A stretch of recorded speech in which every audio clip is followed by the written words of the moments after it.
Yeah. That's Great news. okay. So I think there were some couple of initiatives of our staff, of professors who wanted to share their experiences on how to apply for certain international grants. So I mean, you already know that it's getting tougher and tougher to apply and to secure the like state grants for research. Because many people, more and more scientists are applying for it, and less and less money being allocated. So it's getting tougher there. And then as a university, our internal grants are very limited as well. So I think these kind of activities are like very good to share our experiences. Maybe sit together, maybe try to collaborate and come up with some proposal together somehow. So yeah, thank you very much for coming in. So please,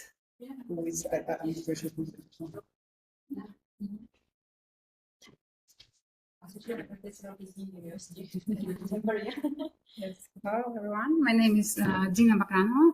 So I launched this seminar in Russian, so I'm sorry it will be in Russian, but then we can discuss, if you have any question, we can discuss at any language. Okay? Сегодня я планирую рассказать вам семинар Horizon Europe, то есть это программа международная, которую можно подавать. Я проходила семинар специальный, трехдневный. Он был на русском языке, онлайн. Камила Субхановна нам его проводила. Она большой специалист в этой области, и она уже подавала сама эти заявки. У меня еще опыта подачи такой заявки нет, но я планирую в этом году подавать, поэтому, возможно, какие-то нюансы вы тоже знаете, можете дополнять. Это будет супер, чтобы поделиться опытом. То есть это такая крупнейшая программа, и бюджет у нее 95,5 миллиардов евро по этой всей программе. Раньше было там 100 миллиардов, и после того, как началась война с Украиной, туда частично финансирование стало уходить. То есть это поддержка научных исследований, да, международное сотрудничество, знаете, туда входят и Erasmus какие-то программы, да, и все, что относится туда, Мария Кюри, тоже стипендия. Видно? Я ответила. Так, да? Я могу сесть. И, в общем, можно подавать туда на любые темы, есть объявленные какие-то программы. Я считаю, что это похоже на наши ПЦФ. То есть там уже объявленные темы, мы смотрим и подаем на эти, выбираем тему, подходящую именно нам, мы на нее подаем, мы ищем партнера в Европе. Самая сложная часть, на самом деле, это найти партнера именно в этой теме, нужно находить, чтобы они с нами работали, потому что подает application именно партнер зарубежный. Мы пишем свою часть заявки, мы говорим, вот мы можем сделать то-то, то-то, мы готовы вот за такой бюджет, но мы все равно являемся бенефициаром, потому что раньше было такое, что финансируют только командировки, да, или только какую-то деятельность, но мы не являлись бенефициарами и не могли получать зарплаты. Сейчас это есть такая функция, что мы можем получать зарплаты, заложить в бюджет наши командировки, зарплаты, публикации и так далее. Цели программы – это укрепление научного превосходства Европы, то есть когда мы смотрим и подаем какую-то тему, мы должны смотреть приоритеты, какие есть в них именно в Европе, и наши идеи тоже должны быть такими прорывными, они должны быть интересны не только локально для Казахстана, но и в общем для Европы, для всего мира, то есть эта идея должна быть такая интересная, чтобы они на нее подали, а не так, что мы скажем, вот у нас такая проблема, да, в Алматы, например, локальная, и мы хотим ее решить, им это неинтересно, им надо, чтобы для них тоже был какой-то интерес. И поддержка устойчивого цифрового будущего, да, у них именно такие мультидисциплинарные тоже программы, очень они заинтересованы, чтобы был стык каких-то программ, не только в одном, например, в IT-направлении или еще где-то, но сейчас это везде, я думаю, поддерживается мультидисциплинарность, это очень как бы популярно, и нужно подавать именно с разных программ. То есть мы сейчас, которые собираемся подавать программу, это по квантовым технологиям, и там нужно, чтобы были специалисты именно тоже из физики, математики, которые делают моделирование, и IT. Здесь вы видите вот кластеры, всего 6 кластеров. Вот, здоровье, да, культура, инклюзивное общество, гражданская безопасность, цифровые технологии, космос. По каждой программе вы можете зарегистрироваться, зайти уже и подавать оттуда заявку. Тоже здесь кликабельные ссылки, наверное, презентацию поделятся, да, потом с коллегами. Можете зарегистрироваться на сайте, там будет ссылка по Portal and Funding. там нужно будет зарегистрироваться и оттуда подавать заявку, но СДУ является как бы таким именно LEAR, то есть это там legal, как это расшифровывается, ну, в общем, официальное лицо, да, которое, representative, которое подает заявку. Мы все собираем, все документы, а LEAR, он именно дальше подает, и дальше наш партнер из Европы уже тоже до конца все одобряет и подает заявку. Могут разные организации участвовать, это будет консорциум называться, то есть несколько организаций могут объединяться и подавать. Как мы подаем заявку? Мы ищем конкурс на Funding and Tenders Portal. Самое главное, да, там есть call, объявленные колы, которые сейчас уже открыты для подачи. И в основном там сейчас дедлайн до сентября, середина или конец сентября у всех программ. Вот такие дедлайны. Но нужно начинать как можно раньше, потому что партнера найти сложно бывает. Если у вас уже нет каких-то своих наработанных партнеров, да, вы можете написать письмо, повесить его на сайте, то есть мы вот такие-то, такие-то, про себя информацию рассказать, мы заинтересованы в таком-то проекте, хотим подать заявку совместную. И кто-то может заинтересоваться. Но это очень так маловероятно, да, потому что они должны нас знать. То есть эти партнеры, которые должны с вами уже работать, они вам должны доверять, а не так, что мы сказали, вот мы такая-то, такая-то команда, ну, они могут этого не знать, правильно? То есть сами действия, как мы это все делаем, да? 5 шагов. Подходящий конкурс находим партнера, 3 партнера нужно найти. Один – это самый главный партнер, ЕС и Европейский Союз, или же есть еще ассоциированные страны. То есть один обязательно должен быть из Европейского Союза, и 2 партнера либо из Европейского Союза, либо из ассоциированных стран. Список стран тоже я покажу на презентации. Ну, зарегистрируйте организацию. У нас уже организация наша зарегистрирована, СДУ. У нас уже есть LEAR, и нам помогут, сказали, вот отдел науки, чтобы человек был ответственный, который будет это подписывать. Типы проектов тоже бывают разные.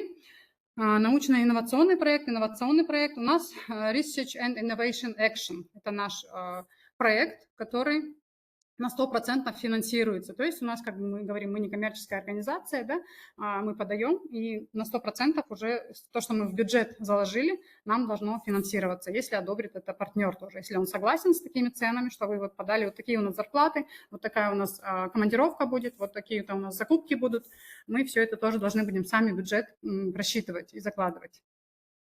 То есть это максимальное финансирование вот 100%. К остальным, ко всем мы можем не рассматривать, мы к ним не относимся. У нас Research and Innovation Action, только первый. Общие тенденции тоже, то, что вот это я узнала, что желательно, чтобы там была мультидисциплинарность, и желательно, чтобы там был artificial intelligence, да, обязательно тоже участие было. Это тоже как бы является такой приоритетностью, чтобы обязательно была смесь каких-то разных направлений. И желательно, чтобы обязательно искусственный интеллект. Вот видите, например, вот для борьбы с пандемиями, микро-нанопластика и здоровье. То есть во всех организациях, там у них везде есть пересечение, во всех кластерах есть пересечение разных направлений. То есть вы не смотрите только именно свой кластер, который называется, например, там, здоровье, да, health. Вы смотрите все обязательно, где-то можете найти для себя. Можно по ключевым словам также на сайте найти что-то именно для себя, какой-то проект. Вот здесь вы видите work programs. Это в каждой будет вот такое VP, 2, там, 4. Вот это вот нам не интересно, Мария Кюри. Мы рассматриваем, начиная с 4, health, но по кластерам там другая нумерация. То есть, например, если здесь health – это work program number 4, а кластер – это, по-моему, номер 1. Кластер 1. И вот там так дальше идет тоже. Вот это 2, 3, 4 кластер. Climate, Energy and Mobility – это 5 кластер. И 6, вот последний – это Work Program number 9. Ну, я, по крайней мере, по ней не обучалась. Можно рассматривать, если кто-то хочет это в индивидуальном порядке подавать. Да, да. Если кто-то хочет, то да, конечно.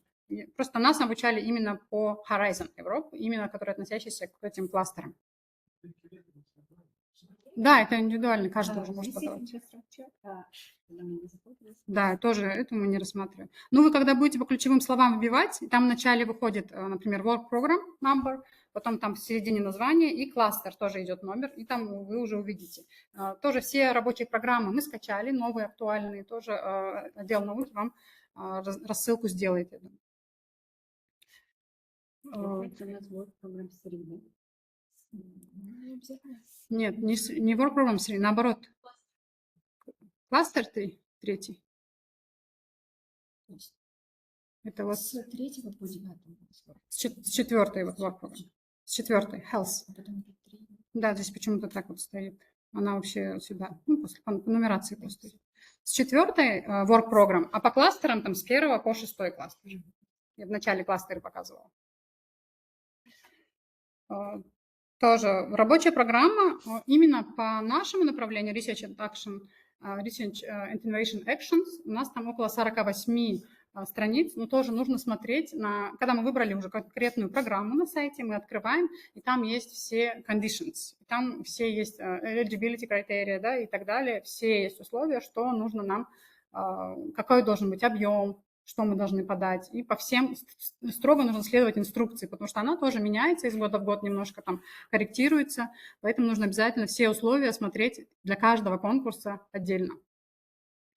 Ожидаемые результаты тоже мы должны обязательно в заявке в нашей все прописать, в какой области будут применены результаты данного исследования, что изменится в мире, то есть вот мы должны именно такой импакт сказать, да, что будет в результате нашей программы, какие будут результаты долгосрочные.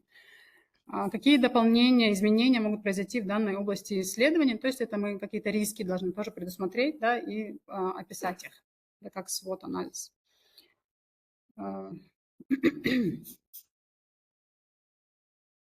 Ну, вначале я рассматривала этот кластер 5, климат, энергия и мобильность, но потом я, например, сама буду подавать 4 кластер. То есть это именно... Да, информационные технологии, там и космос, ну, я по информационным технологиям буду подавать. У меня тема по квантовым технологиям, квантовые сенсоры. Да, это прикладное. Вообще им желательно, чтобы было прикладное, потому что им не нужны фундаментальные исследования. Вот мы поисследовали, да, мы что-то выяснили, и все. Им надо, чтобы было прикладное. Им даже не нужны особо так публикации, как у нас, например, выхлоп, да, outcomes должны быть обязательно результаты опубликованы. Им это не нужно. Им надо, чтобы был результат какой-то готовый, чтобы мы уже могли это применять. Например, если у меня квантовые технологии, да, я должна эту тему изучить и сказать, что вот у меня квантовые сенсоры, они лучше тем-то, тем-то. Сейчас есть какие-то сенсоры на рынке, например, газовые сенсоры, они вот так работают, а у нас они более чувствительные. Вот мы разработали такие-то сенсоры, да, и с помощью вот этих квантовых технологий мы сделали математическое моделирование сначала модели, программы, мы сделали все IT-программирование, мы разработали приложение. Это обязательно как продукт, приложение разработанное, если будет, это для них тоже такой хороший результат считается. Ну, это как пример, например, если мы разбираем программу по кластеру 5, да, что, какие по пунктам у нас мы должны предусмотреть. То есть это почти везде должна быть тоже какая-то интеллектуальная, инклюзивная безопасность, да, мобильность. И также они обращают внимание на гендерную политику. Я хотела узнать, кстати, у нас в университете есть гендерная политика какая-то или нет? Нету? Потому что для них желательно, чтобы было. Но если нету, это как бы ничего страшного, потому что это наша страна же, а у них в странах это строго с этим, они всегда это рассматривают, гендерную политику. И тоже, например, когда сколько они смотрят став, да, сколько там академический персонал, руководители, сколько женщин, сколько мужчин, то есть они стараются, чтобы все это 50/50 желательно было. Technology Readiness Level, да, TRL, у нас тоже это рассматривается, когда мы подаем на проекты научные, и у них тоже желательно, чтобы это уже было, например, то есть у них уже тоже это в заявках есть. Мы смотрим на сайте заявку, которую мы выбираем, и там уже сказано, например, начальный уровень – это TRL 4. Технология опробирована в лаборатории, например, да, а в конце он должен быть вот такой, TRL-9. Мы смотрим, что это в условиях есть, и поэтому мы в заявке тоже должны это написать, что у нас уже сейчас вот на момент подачи заявки вот такой уровень, и к моменту окончания этого проекта у нас будет уровень, например, 9, да, уже это будет реальная система, которая будет проверена, и будет рабочий какой-то прибор или приложение разработанное. То есть мы должны обязательно это указать и смотреть по требованиям, по условиям тоже в заявке. Вот, регистрация, как мы сказали, проверка подтверждения юридических данных, это если мы регистрируемся, но у нас уже зарегистрирован СБУ, уже ЛИАР назначен, и затем мы бюджет считаем. Тоже здесь можно найти пик своей организации. Это как бы мы уже есть, по этой ссылке можно найти, вбить SDU поиск, нашу организацию, и мы ее найдем. Она у нас откроется и найдется, что SDU зарегистрирован, уже там verified, по-моему, стоит, да, или validated. Validated – это уже, значит, да, уже полностью может работать. Но я туда, кстати, делала запрос, и мне не ответили, потому что там… Да, да, ну вот надо с этим тоже скорее стараться разобраться. Регистрация на портале вот по этой ссылочке, регистрируемся. Также мы можем регистрироваться там как эксперты, и к нам какие-то заявки будут приходить, и мы можем тоже их рассматривать, оценивать и как бы обрабатывать. Это мы пропускаем, потому что мы уже зарегистрированы, LEAR, вот Legal Entity Appointment Representative, да, как я говорила, что это какое-то юридическое лицо, которое может решать. Обычно назначаются на такие LEAR, это проректор, да, по науке, или же с департамента науки кто-то. То есть это не каждый человек, не каждый даже руководитель проекта назначается на такую ответственную должность. И он сам подает уже, согласовывает. Как вот мне сообщили, что мы подаем заявку, LEAR нажимает «Утвердить» дальше, и заявка отправляется дальше к нашим партнерам. Так, ну это тоже нам не нужно сейчас. Вот я, например, подготовила Partner Search Form. Да?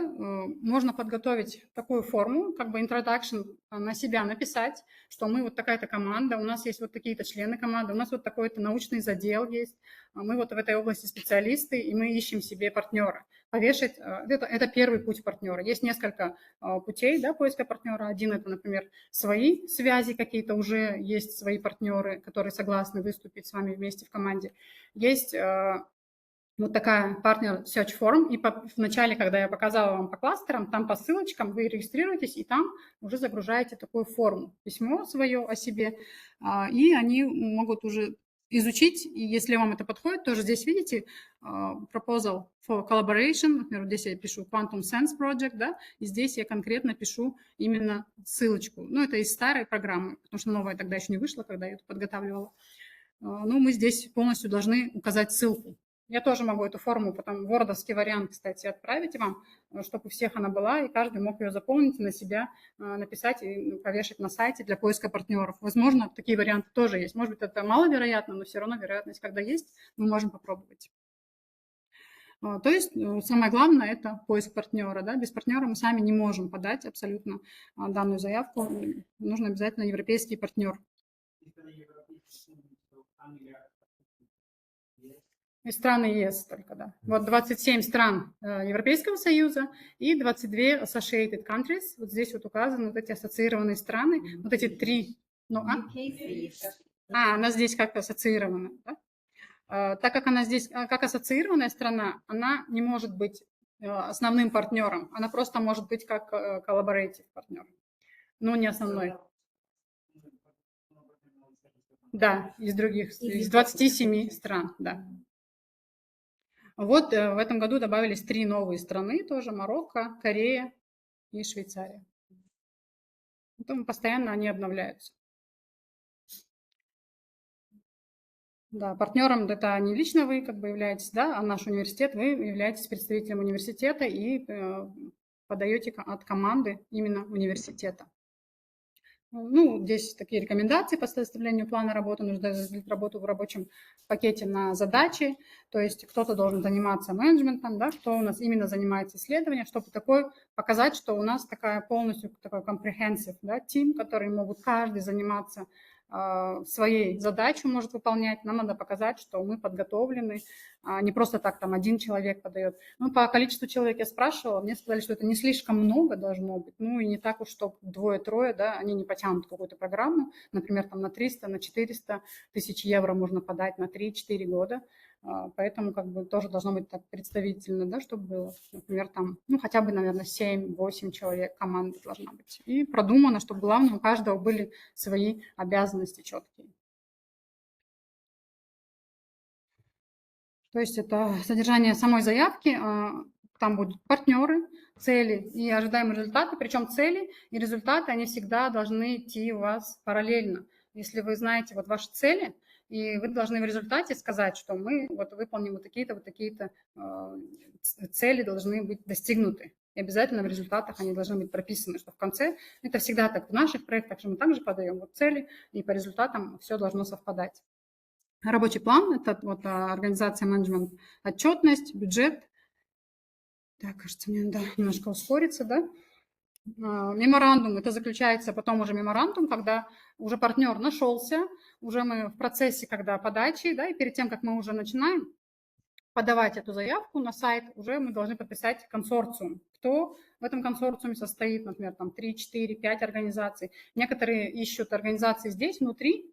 Вот, например, Фарида Ханым тоже собирается подавать, и она нашла уже там в Казгу, в Сатпаев университете, другие команды, как бы они объединяются здесь и с теми партнерами, которые за рубежом. Но нежелательно, чтобы было много именно наших местных компаний, потому что в Европе они не очень любят, когда много партнеров местных, да, как бы много компаний, много людей, когда мы находим. Желательно, чтобы вот одна-две из Казахстана и остальные партнеры из Европы. Ну, это такое внегласное, мне так объяснили. Вот основные соглашения, документы, которые нужно будет подписывать, тоже вы, наверное, сами потом с этими ознакомитесь. Все это только онлайн. Консорциум – это между всеми организациями. Уже когда все это оговорено и заключается консорциум, например, вот наш, СДУ, да, например, Сатпаев университет, и дальше европейские страны, например, 5 стран заключили консорциум и подают на эту заявку. Все это прописывается, в этом консорциуме тоже прописываются обязанности каждой стороны, кто что делает, потому что иногда бывают такие, например, результаты, которые они не хотят, чтобы распространялись на других странах, да, что это только в них внутри останется. И мы подписываем соглашение, что вот мы не имеем права на эти данные потом уже в дальнейшем использовать, что это только у них останется. Как бы вот такие могут быть еще нюансы всякие по секретности или еще как-то данные. Также есть dissemination, обязательная часть программы, мы должны тоже в заявке прописать, то есть мы должны распространять и делиться этими данными обязательно, то, что мы получаем, ну, то, что доступно, то, что можно. Да? То есть вот на первом этапе мы подаем, мы должны показать свое превосходство, почему именно мы должны эту программу получить, да, в чем наше превосходство, в чем наша инновационность заявки, в чем она лучше, чем другие. Мы должны показать свою какую-то фишку, свою какую-то особенность. И влияние, что изменится в мире, да, с внедрением с нашего проекта, как повлияет это на улучшение, да, какой-то обстановки. Например, там мы изобретем краски, которые очищают воздух, да, и мы будем покрасим здания, да, какие-то, и это будет способствовать очистке воздуха. Может, вот так вот, например, я такие слышала проекты. Дальше на втором этапе оценивается полное предложение, и включая вот качество, эффективность реализации, описание рабочих проектов. То есть все идет экспертам, они оценивают нашу заявку. Раньше такого не было функции, только рассматривали заявку и все, и выставляли баллы, как у нас, например. А сейчас у них есть такая функция, как доработка. Не доработка, но они дают свое мнение, а мы можем апеллировать. Мы можем сказать, нет, вот в этом пункте я, например, не согласен с экспертом, и доказывать свою точку зрения. И дальше они уже еще раз могут пересмотреть это и либо ставить тот же балл, либо повысить баллы. То есть уже такая функция тоже добавилась. Да. Получается, мы подаем заявку. В течение 5 месяцев со дня как бы закрытия конкурса начинается процедура обсуждения.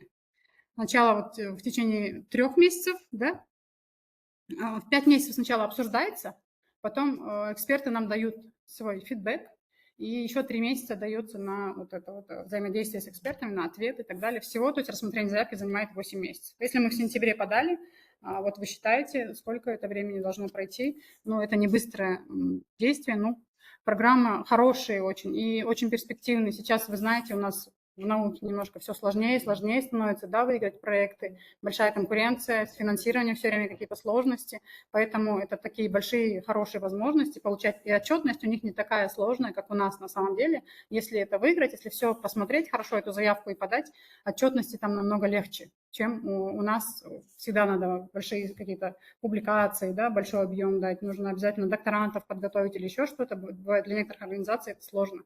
А здесь у них намного проще, но главное, чтобы было какое-то приложение. Ну, здесь опять это критерии отбора, по которым эксперты смотрят, да, превосходство, в чем именно наша фишка нашей программы, влияние, как это повлияет на мир, да, на какие-то, на состояние стран и мира, и качество и эффективность, насколько это будет эффективно, насколько качественно, насколько реализуемо. Тоже здесь более это подробно описано, можете потом посмотреть. Это больше относится к экспертизе, как эксперты рассматривают заявку. Вот, 3 месяца индивидуально, потом эксперты принимают еще общую позицию, они еще, там несколько экспертов, видите, 3 эксперта минимум рассматривают. Дальше, да, дискуссия, если они не пришли к единому мнению, и потом уже дают одну уже точку зрения подытоженную, такую усредненную. И вот она дается нам решение. Тоже здесь ключевые рекомендации экспертов, что нам нужно рассмотреть при подаче заявки, что нужно обязательно take into account. Тоже здесь найти конкурс опять, да, то есть изучить рабочую программу внимательно.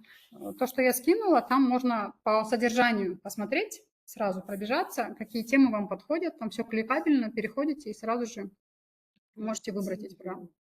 Да. И там уже тоже написано, какие результаты должны быть, как у нас по ЦФ, например, бывает, там прописано, какие результаты должны быть, и там тоже так же, и вы это в заявке обязательно расписываете, и уже с учетом вашей программы расписываете вот эти результаты, более подробно все.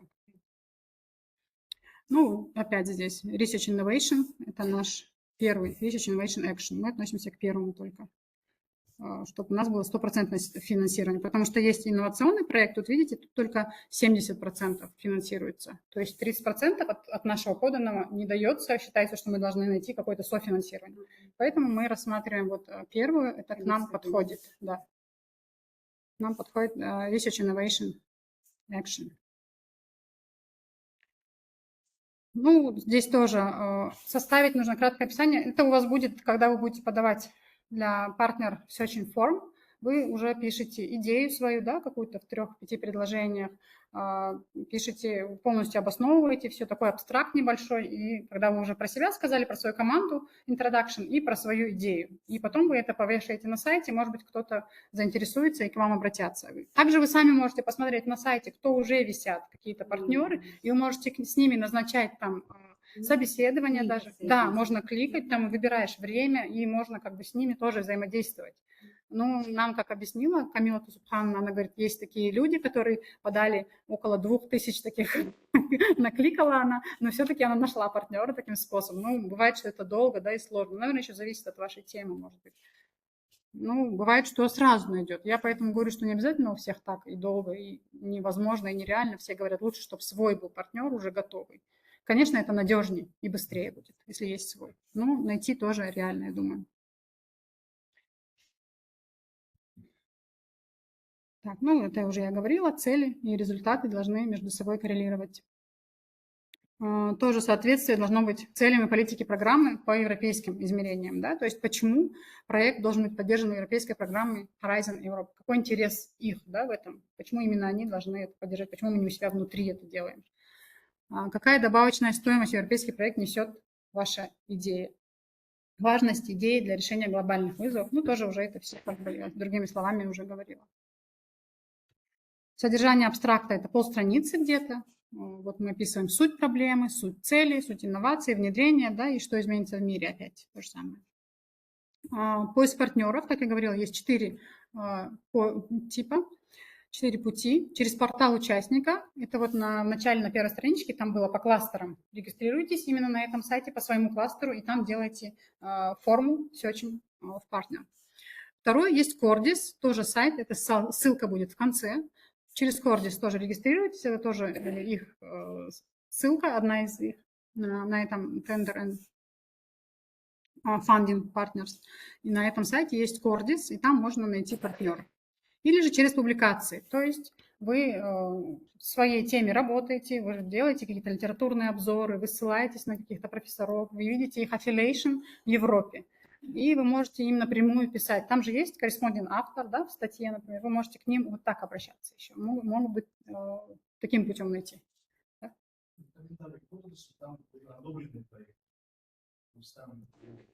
Да, там кто уже этой темой занимался, да?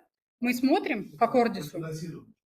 Да, ну кто-то уже эти организации, мы можем найти таким образом тоже.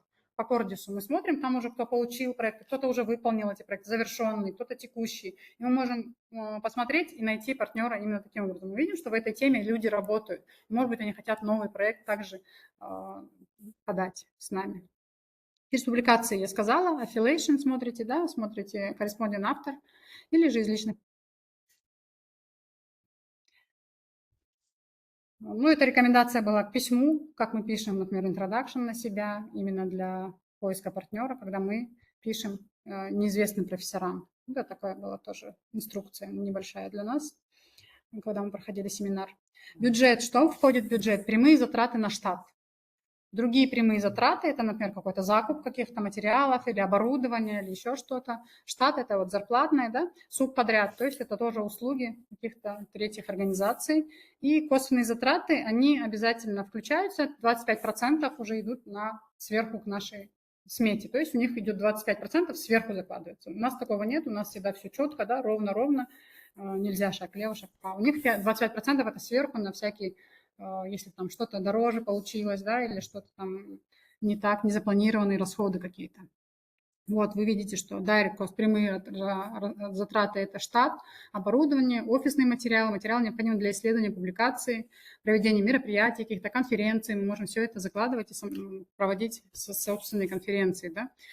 И финансовый аудит. Финансовый аудит у них, по-моему, сейчас еще увеличилась сумма. Раньше было, если больше 500 или 600 тысяч евро, то обязательно нужно закладывать сертификат на финансовый аудит. То есть аудиторы из Европы, они приезжают к нам и смотрят все наши документы. Сейчас это увеличилась стоимость, уже это не обязательно, у нас не такие большие суммы, да, мы не можем, наверное, сильно большие суммы подавать, потому что их менее вероятно, что их одобрят.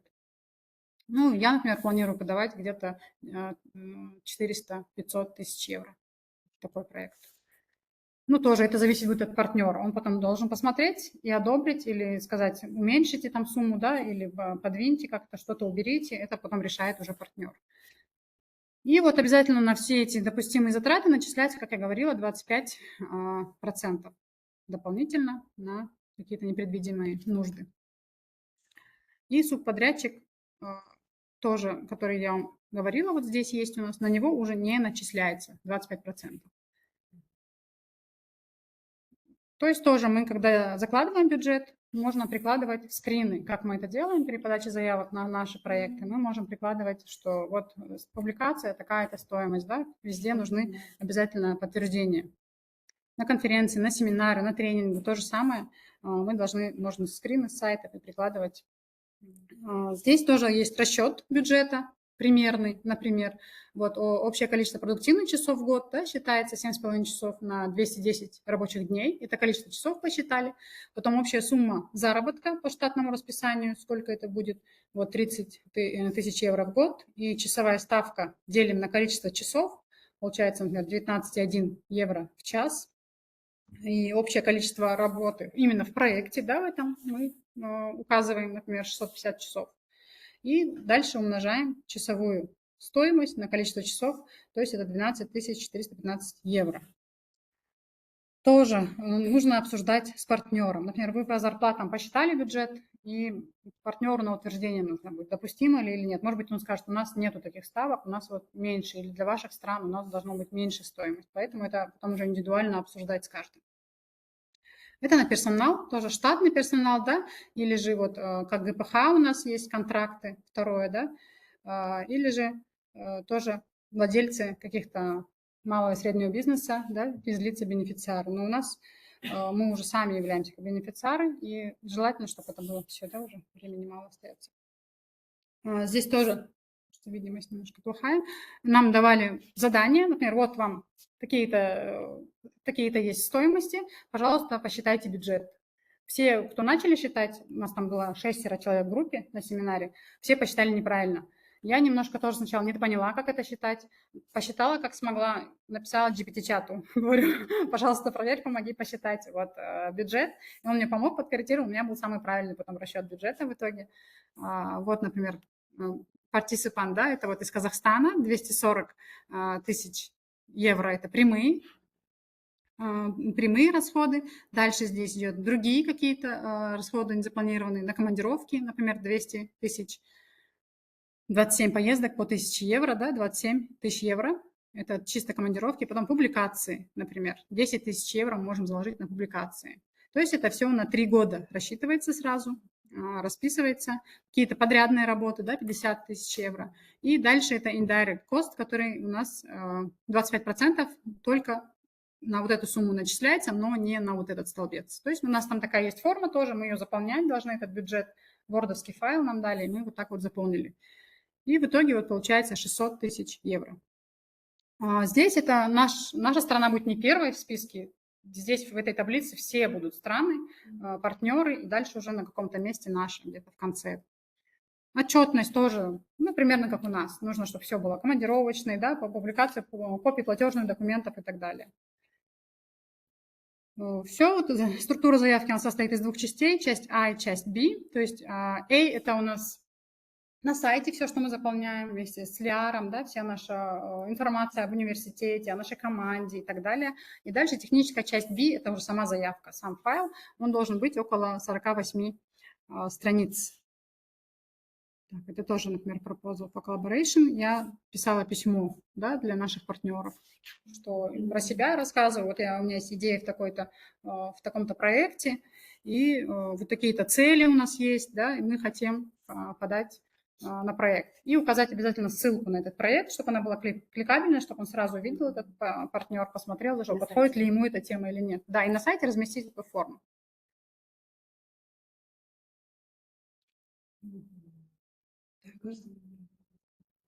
Да, давайте, если есть вопрос.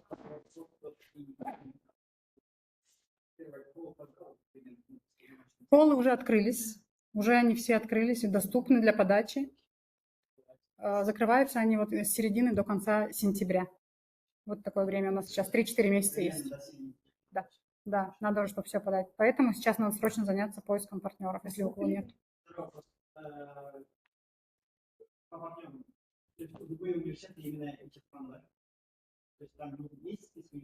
Это не обязательно университеты даже должны быть. Может быть, какой-то центр, да, научный.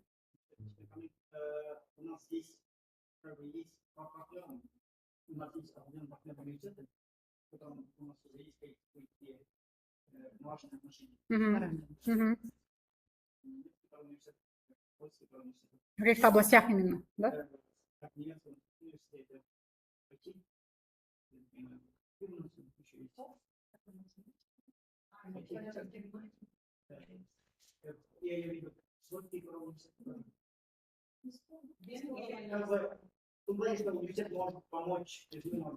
Да, это было бы здорово. Можно написать все, кто заинтересованы подавать заявки, написать департамент науки, и на общее письмо напишут, например, в этот университет. Вот у нас такие-то идеи есть, вот такие темы, давайте вместе подавать совместно. Это было бы супер.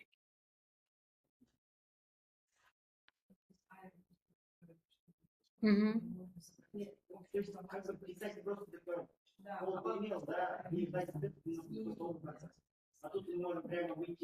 Да. Ну, надо еще желательно тогда посмотреть, чем и они занимаются. Вот эти вот, которые у вас есть, партнерские организации, они бы, чтобы нам надо их знать, бэкграунд. Потому что мы должны подстроиться под них. Мы не можем сказать, например, даже если я вот Quantum Sense хочу, если у них другая тема немножко, она какая-то измененная, я изменю под них. Я готова поменять. Может быть, тогда вы подготовите список организаций, с которыми сотрудничаем, отправите нам и скажете, вот у них такие-то есть центры, такие-то вот университеты, и мы посмотрим по их тематикам и уже под них адаптированно подадим свои заявки. Можно так сделать? Да.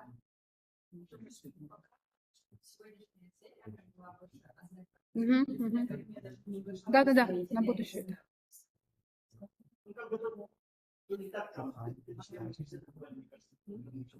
Да.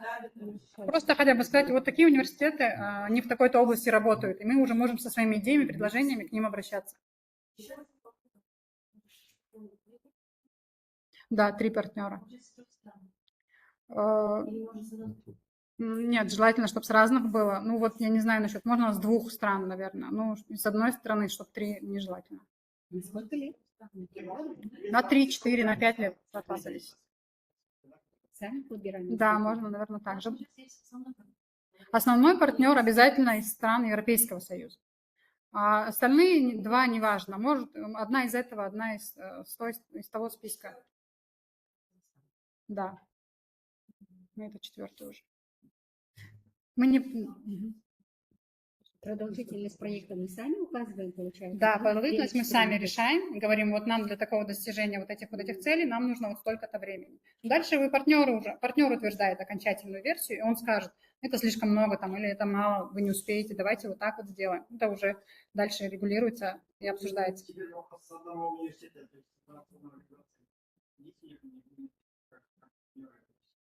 Мы как университет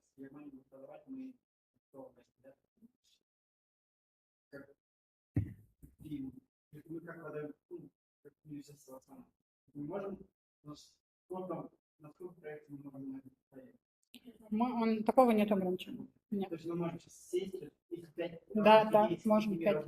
Да, без проблем. Какой максимальный срок проекта? Второй вопрос, какой максимальная сумма проекта? То есть, то, что в поле написано, когда есть консорциум сумма. Да. И третий вопрос, РИА, там какой минимальный требование? Это все индивидуально, нужно смотреть на каждую заявку, которую вы выбрали, открываете. Например, давайте сейчас, может, откроем какой-то. И работает, да, здесь интернет? Если мы откроем. Здесь это тоже полезный онлайн-мануал, там инструкция, все пошагово, как находить партнера, как подаваться. Так, наверное, сейчас мы здесь. Possible you give summary in English for like 5 minutes? Summary. Yeah, if possible. So first of all, we need to find partner in Europe Union, main partner. There will be coordinator who will apply to this program. So as an individual or as an institution? Institution. It should be institution in Europe Union. Okay. So the application, is it institutional? Yes, application consists of a consortium. There are several countries. One of them is Kazakhstan, one is European Union, and one is associated countries from European Union. Also, there was a list of these countries. Okay. So we need to find 3 partners from these countries, and our is 4th. So we can apply together, Okay. and we will be only part of this application. Our country is only part of this application, and some depending on application. Some of the project and also duration of the project depend on application, namely here.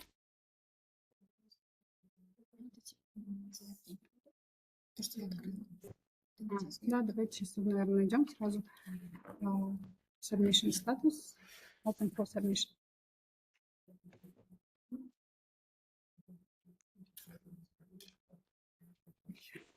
Привыкла ждать. Здесь я напишу.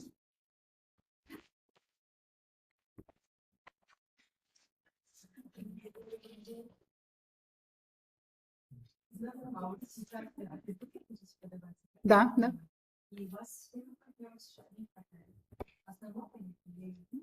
Да, у нас как бы сейчас пока нет партнера, но есть наметки, кому мы будем писать, потому что вот заведующие другие лаборатории, кафедры тоже планируют подавать, например, Баян Марза, Жанар Ханам. Ну, у нас такая заявка, чтобы там было именно математическое моделирование, именно IT и физика. Что вот эти вот 3 мы хотим объединить и сделать такую хорошую заявку. Ну, Баян Марза говорил, что тоже у него есть в Германии партнер один, он ему напишет. Ну, он не уверен, что именно по этой теме, по этому направлению. Поэтому мы можем тоже немножко как бы смоделировать свою тему, подкорректировать. Мы в первую очередь должны ориентироваться на европейского партнера, потому что он не будет под нас подстраиваться и говорить, ну ладно, давайте, мы этим никогда не занимались, но давайте займемся. Нужно, чтобы у них был задел большой в этой области, чтобы они в этой теме занимались, и мы под них уже можем подстроиться. Да? Мы немножко свою скорректируем тему.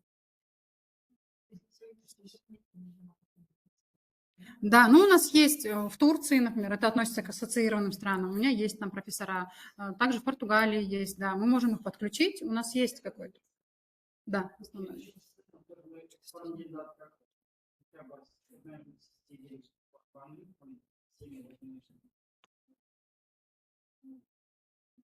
А, вот Бирмингем, да, там был? Да, немного вот это, и все раз выполнить по встрече, как автор встречи с университетом, то есть и встречаться с американцами, и там пару лондонских университетов, Лаху университетов и так далее. То есть если тут надо, чтобы отпадало именно в каком направлении какие кадры находятся, или какие коллаборации могли, и мы В каких направлениях, общие какие-то направления дать? Да, можно. Хорошо. Тогда кто заинтересован, наверное, тоже должен написать тематики, в которых они могут работать. Да? Вот, например, здесь, если откроем, вот я выбрала funding, да, calls for proposals, и здесь отфильтровала, именно написала Horizon, вот кластер 4, который меня заинтересован. И по статусу тоже Open for Submission я выбрала. Вот, например, вышли какие-то программы Open for Submission. Например, я выбираю какую-то программу Artificial Intelligence. И здесь вы видите уже для каждой программы немножко она будет отличаться. Вот открыто 22 мая, дедлайн 23 сентября. Дальше здесь идет topic description, тоже можно открыть. Да. И каждое описание вы можете посмотреть каждой программы и подобрать для себя именно подходящий для вас. Topic updates тоже. Это такая ссылка больше, как бы по названию. Дальше здесь тоже именно тема Digital and Industrial Technologies Driving, они как бы описывают тему. Вот я поэтому говорила, что это как ПЦФ, уже описание есть программы, вы свое берете, адаптируете, пишете, что вы вот то-то, то-то сделаете.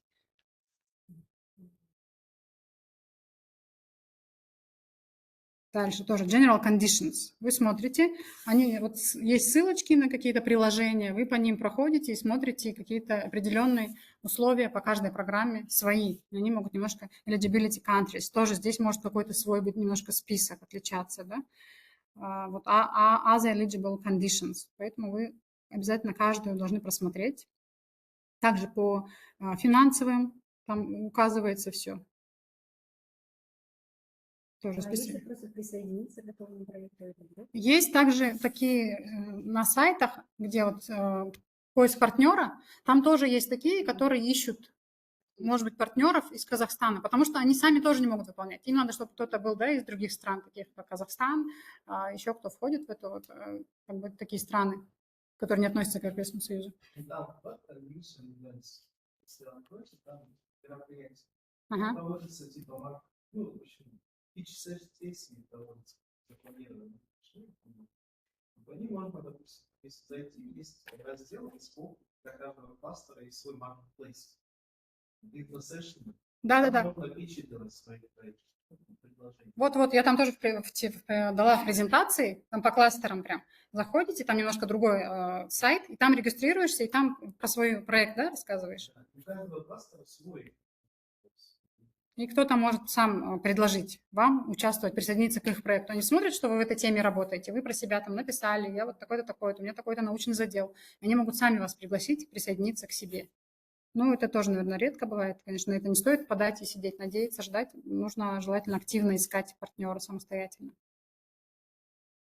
Вот все здесь, которые дополнительные документы, у них очень много, да, вот эти документации, бюрократия такая. Ну, вот видите, бюджет, например, на эту заявку вот идет 30 миллионов, да? Вообще-то это должен быть на 3, не на 3 года, это полностью у них, да, на 3 года. На 3 года. Это на все проекты. Но это не один проект, например. Мы не подаем на такой один проект, да? А там может быть несколько проектов сидеть в нем. Здесь, например, вот 3 миллиона идет.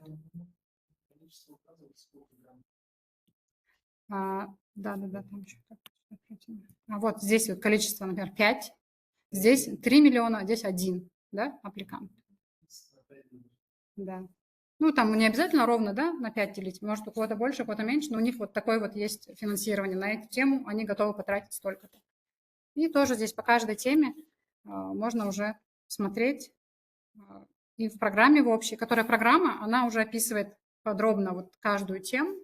Это такие PDF-файлы, я скинула по каждому кластеру, можете тоже ознакомиться потом.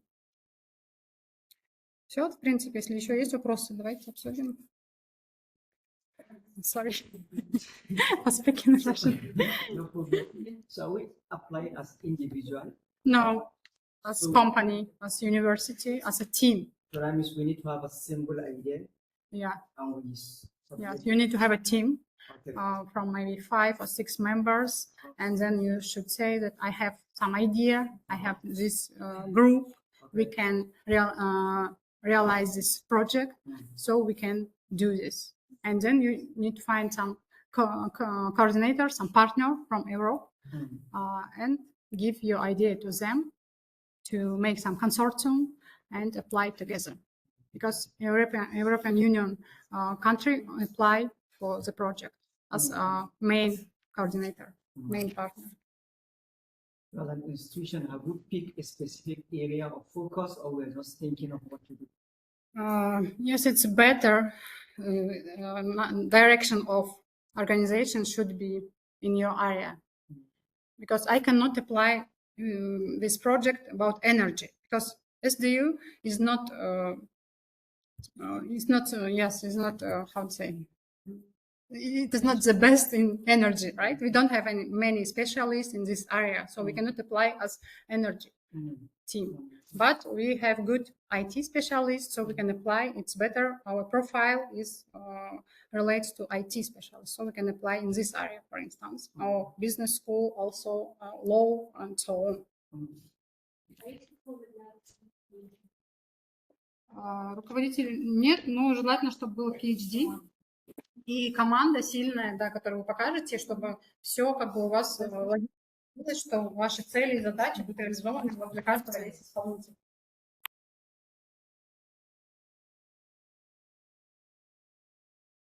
Spencer программа закончает Петя.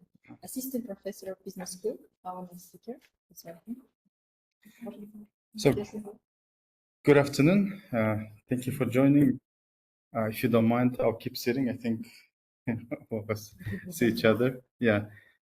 So this one, the presentation, I didn't do a separate presentation because the grant information, in my opinion, is organized. So what's the point of putting it on a separate PowerPoint? So I'm going to talk about Spencer Foundation funding opportunities. But I have to tell that those are focused on education-related funding. So for those who are not in education, might not that be relevant. But at the same time, when we went to this Horizon Europe event, there was a presentation about a separate German organization, DFG, that gives research grants. So we're still learning about it, but at least I want to show you their website, and later you can explore further. But first about Spencer Foundation. So Spencer Foundation is a private foundation. They're not tied to the federal funding, which is an advantage because they're not affected by Trump's cuts of research funding. On the other hand, those who got the research funding cut from the federal side now will start applying for private foundation like Spencer Foundation. So it was already competitive. Less than 5% were accepted every year. Now it's going to become even more competitive. So in that sense, it's not easy. But if you have an ambition, if you have a good potential partner, if you have a really good idea, why not? And I'm going to tell you my particular experience. But first, let me tell you that Spencer has 3 types of grants that are most relevant for us. One is a small grant, and the small grant is up to $50,000. And the good thing about Spencer Foundation is that basically everyone with a PhD and official organization is eligible. So as a PI, you have to have a PhD.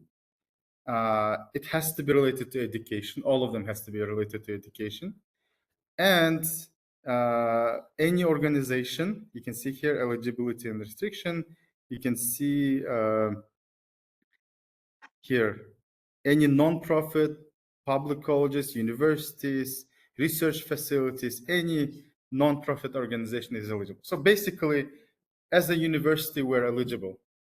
And last year, when I started this, we added Esdu University as part of their system. So Esdu is registered there. You don't have to take any separate measures to do that. So everyone is eligible. PI has to be a PhD holder. The small one is for up to $50,000 and up to 5 years. It's compared to the other ones, it's significantly smaller. But one thing that Spencer requires is that it has to have a sound methodological background for any of the projects that you do. And that's why I like Spencer, because some projects have capacity development or specific implementation, which is important, obviously. But Spencer cares a lot about the research side of it. You have to have a sound methodological background for whatever you're doing. And if you have a good research idea in education, Spencer Foundation is one of the good, reputable funding opportunities. However competitive this, at least we are eligible. You, if you have a PhD, are eligible, or you can find someone who has a PhD in education or other departments who is eligible too. So this is the small grant up to 50,000, technically up to 5 years. So they say applications are 3 times per year. There is recently closed one, but if you keep looking, it's gonna open. I'm gonna talk about the proposal and the budget separately, because basically it's the same for all types of projects, but the scale changes. The other grant is called large, so they don't really, they were very straightforward about the name. Small for up to 50,000, large one for up to 500,000. So they have tiers, funding tiers, but it's all about how much you need. So the tiers are from 125 to 250, 250 to 375, and 375 to 500,000. So if you have a really big project, you can ask up to $500,000 for the activities, data collection, for salaries, and so on. So this is the grant that's announced twice a year, and the process was different last year. This year it changed a little bit, and I'm going to tell you how. So this is the same, basically the same research project, but at a larger scale. Maybe you collect more data. Maybe you're going to have a bigger team. Maybe you're going to have a longer implementation period. But basically, it's the same thing, but up to 50,000 is a small one, and it has more frequent announcements in the year, and 500,000 one is more larger in scope.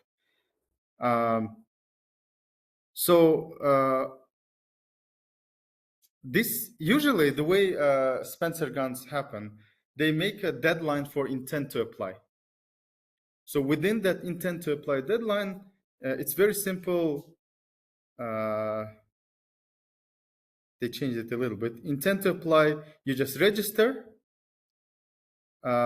complete your profile as a researcher organization, and like 200-word summary of what you want to do. That's it. And then after that intent to apply, they open a full proposal portal for you. That's what it used to be. And maybe they will come back to that in the future. But because of what's happening, and you can see here the big important deadline, I mean the announcement, because of what's happening with the federal grants and the Trump administration cutting research funding, they change it a little bit. It's going to be really hard, but technically possible. So they have now 2 deadlines. One is pre-proposal deadline. So this is like intent to apply. Basically, it's the same thing. So until June 17, you have to give you a summary of what you want to do. You don't have to go into details. Before, everyone who submitted for intent to apply, everyone was invited to full proposal. But now, because of the amount of proposals, they changed the strategy. Now, The full proposals are by invitation only. They will select. Yeah. So all you do at this stage is like 100 words. It's only for Yeah. people who- Yeah, it's very short. They look at your profile, look at your idea, and if they like it, they will invite you for the full proposal. If they do, technically you have about 2 months, 2.5 months to fulfill it, which is doable. It's but it means the weight of these 200 words now is high. Now they're gonna look for something really impactful, let's say like that. Exactly. So if they invited you, then it's a good sign that you have something interesting. significant. So you have about 10 days to do that. You have to go to this portal, and it's actually in the end here. If you go all the way down, it says apply now. If you press, it's going to take you to the portal. You just register. As the university is added to the list. Before you used to, I waited for like 2 weeks for them to officially add it, but now it's in the list. So all you have to do is to register yourself. I have my password here. I was going to show you, but once you open the portal, the list of calls are there. You just press on it, submit the intent. Uh-huh. The deadline is 17th now, Mhm. and that's for the big one. Yeah. Small grants are nothing. Yeah, cool. No, they just recently closed it, but they do it 3 times a year, so it's gonna open probably by the end of summer. It is $170,000. How? $70,000. The small one? No, I think it's a postdoc. Okay. Oh, It's expensive. yeah, it might be different one, but the research projects, the ones that I'm aware of, are the small, up to 50,000, large, up to 500,000, and System of pre-proposals are the same for large and small. I mean, well, for the small one, it's up to we'll see, because these things changed like 2 weeks ago. In fact, like 3 weeks ago, when I looked at this, I saw intent to apply deadline was over, and I thought we missed it. But then a week later, they changed it. So now we have a chance to apply again. And if you're invited by September 30, you have to complete the whole proposal. but this is as an individual, not institution or. You still apply as an institution, but at least you don't have to look for partners. You don't like if you have a good research idea related to education, you can apply. Because from the institution, they don't require much, maybe a letter of support. That's it. So that's a good thing. We still went with the partnership route because we wanted we partnered with Michigan State University because they're really strong in education and they have a reputation. So the chances are higher with them. We found them. We said, let's apply together. And they have, I mean, as you know, in the US or foreign institutions, they have separate units that help with the budgeting, the whole process of proposals. They have a support there. And that was helpful because, I mean, there are deadlines, they have their own procedures, but applying through an American university, we thought would be more beneficial. So in fact, we applied through a third type.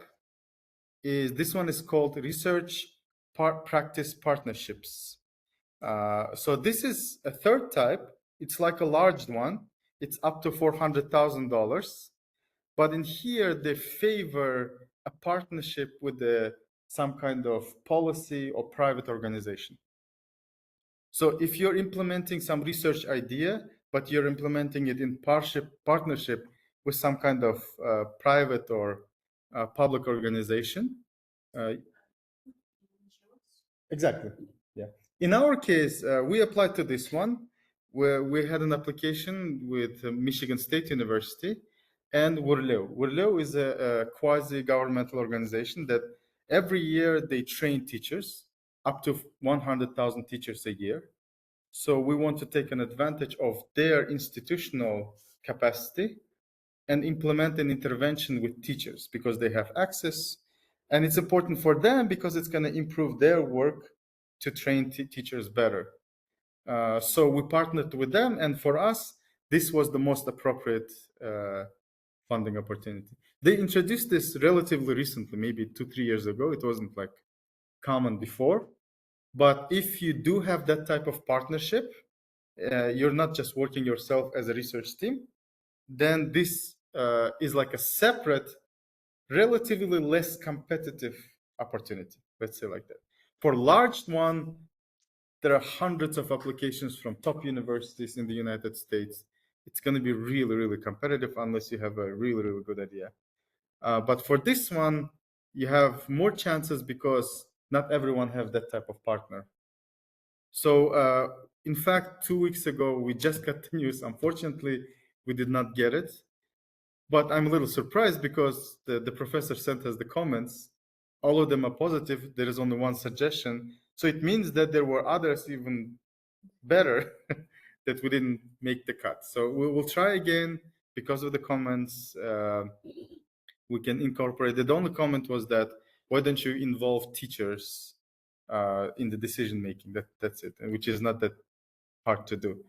So hopefully we're going to apply again. We're still thinking should we apply for large one where the competition is higher, or wait for this opportunity to open. But we're going to apply again, and I think we have good chances. But this project, it took me about 2.5 years to get to this stage where you have it really complete. And it's not because I mean, if you can do it faster, obviously, if you have a really good idea, but working with the partner is a little challenging. You have to have some history with the partner. Since I started this is the third Warleo leadership that I'm working with. So it changed twice. So that's why it's a little risky to work with this type of partners. Fortunately, the current one, Aydana Hanım, is very active, very supportive. So hopefully we're gonna go with this. But you have to have a reliable partner so that later, imagine you get a project for 3 years with large amounts, and then the partner says, okay, we're changing the course and we're not gonna give you the data anymore, or we're not gonna help you collect the survey anymore. Then it's a very hard situation to be in. Yeah. So the proposal itself is technically, where's the PDF? Here, right? Yeah. Proposal is very simple. Ours was about growth mindset among teachers. We're planning to do an RCT, randomized control trial, introduce growth mindset modules to some teachers and see if that affects teachers and then students. So because Warleo has a scale, they teach up to 100,000 teachers a year. We had statistical power to do this type of evaluations, and that was very appealing for the proposal in general. So other than that, it's very standard, just like GAF grant. You talk about your partners, you talk about your partnership history, you talk about like research activity, what you're planning to do, what's your scale, what will be the outcome. So there's nothing really different. These are the things you're supposed to know as part of your research anyway. So in that sense, it's very simple. And you can see here, if you look at how to apply, in the full proposal, beyond, you talk about personnel, summary, I'll talk about budget a little separate, and then proposal narrative, and that's it. Description, rationale, description of your research methods, plan for dissemination. These are very standard things, and it's up to 5,000 words. It's not even a big proposal. So proposal itself is relatively easy. A really good idea that is very valuable for the funders, that's where the challenge is. But again, you never know where the good research ideas may come from. So if you have a really good idea, Spencer grant is very a good funding opportunity in education. They allow, in the budget, they allow salaries, which is good. You can, I mean, for Americans, that's a buyout. They want to buy out their time from teaching and other obligations. But for us, it's an extra salary, which is good. And they're very flexible in how you calculate it. we went a little simpler way. We calculate number of days we need for each activity, and for each day we assign the salary, and then we just multiply the per day salary times number of days we need for each activity. So I can show you. What percentage threshold that you can spend for the salary? No, not really. They don't make the only condition like for so this is MSU budget. I'll show you the SDU budget. Yeah. So the only condition is that for small grants you cannot assign any overhead costs. There is no overhead cost. For a large grant you can assign up to 15%. So because we applied through an American university, their overhead is usually around 50%. We had to ask them to reduce it to 15%, which is fine. That's what they usually do. But now Trump administration want to put a maximum of 15% anyway. So I guess it's going to be quite standardized. Other than that, it's very flexible. You can put money for salaries. You can put we added some. We didn't. You don't have to specify all the names. We added some researchers that we're going to pay and hire. Then I have a detailed information about the travels, when they will come here, when we will come there. For us, one of the biggest expenses, and we put it in Warleo's budget, is payment for teachers. So about $100,000 we had to use for data collection. Even using their administrative resources, we still have to, for the scale that we need, we have to pay a lot of teachers some amount of money to convince them to be part of this, because it's an extra effort. So you have to think through this very carefully, and then because one of the biggest evaluation criteria is whether the budget is adequate. And they will look if you're overpaying yourself, or like, of course, if you put 90% salaries, it's allowable, but they might think, okay, how about other activities if you have enough money for that, and so on.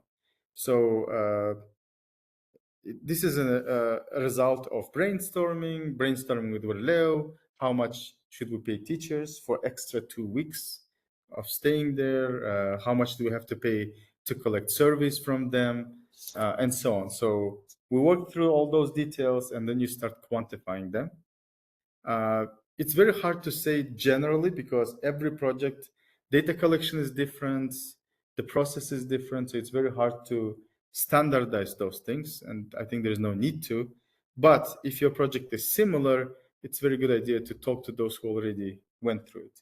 So like, for example, travel, I mean, you just go through the sequence, right? How many people will travel? Where they're going to travel? How long they will stay? How many days? And that's it. Flight, per diem, accommodation for hotels. You just start researching it. How much is it? What is if they have a limit, you put the limit. American universities have their own federal limits put on them. So, but they're very big, $200, $300. So usually there is no, but if we have a limit, right? I think we have to follow certain limits from the ministry, I guess. So we might have those type of limits. Taking those into account, you look how much is the average hotel, 3-4-star hotels, and then how much is the per diem. All those information is technically out there. So the way we divide it, we put some budget for MSU, some for SDU, and some for Warleo. And then once MSU gets the grant, they do a subcontract with us for the amount that we budgeted. Okay. Nice. So for Spencer Foundation, it's the process itself is very straightforward, but yeah. So 3 types of grants: small up to $50,000, large up to $500,000, and private, this research practice partnership ones up to $400,000. Okay, if you do have a good partner like we did with Warleo, apply for this one. The competition is smaller. If you have a a good idea that you can potentially test, you can start with a small one where you don't necessarily need the big scale of data collection. But again, as you can see, it's very competitive and it's going to become even more competitive. But if you have a good idea, why not to try? At the very least, this is a very good experience to start proposals, because it forces you to think through each stage of the research. It forces you to build the budget, so that when you do this process for other bigger grants or something like that, you're going to have experience already. Okay? Are there any questions? What about the impact? Do they look at the local impact, global impact, implications? So based on the descriptions we read from the previous, what they call like a program statement, they care about impact within education community. So they don't have that particular, that's why they allow anyone to apply. Even though US applies the most because they have a good network, they allow anyone to apply because they care about the research question more. Like if you have a really good research idea and it has an impact on teachers or practitioners or students, they're open for that. They don't have that regionalized impact. It has to be like multi-country or something like that. They don't usually care about that. They care about that particular research question.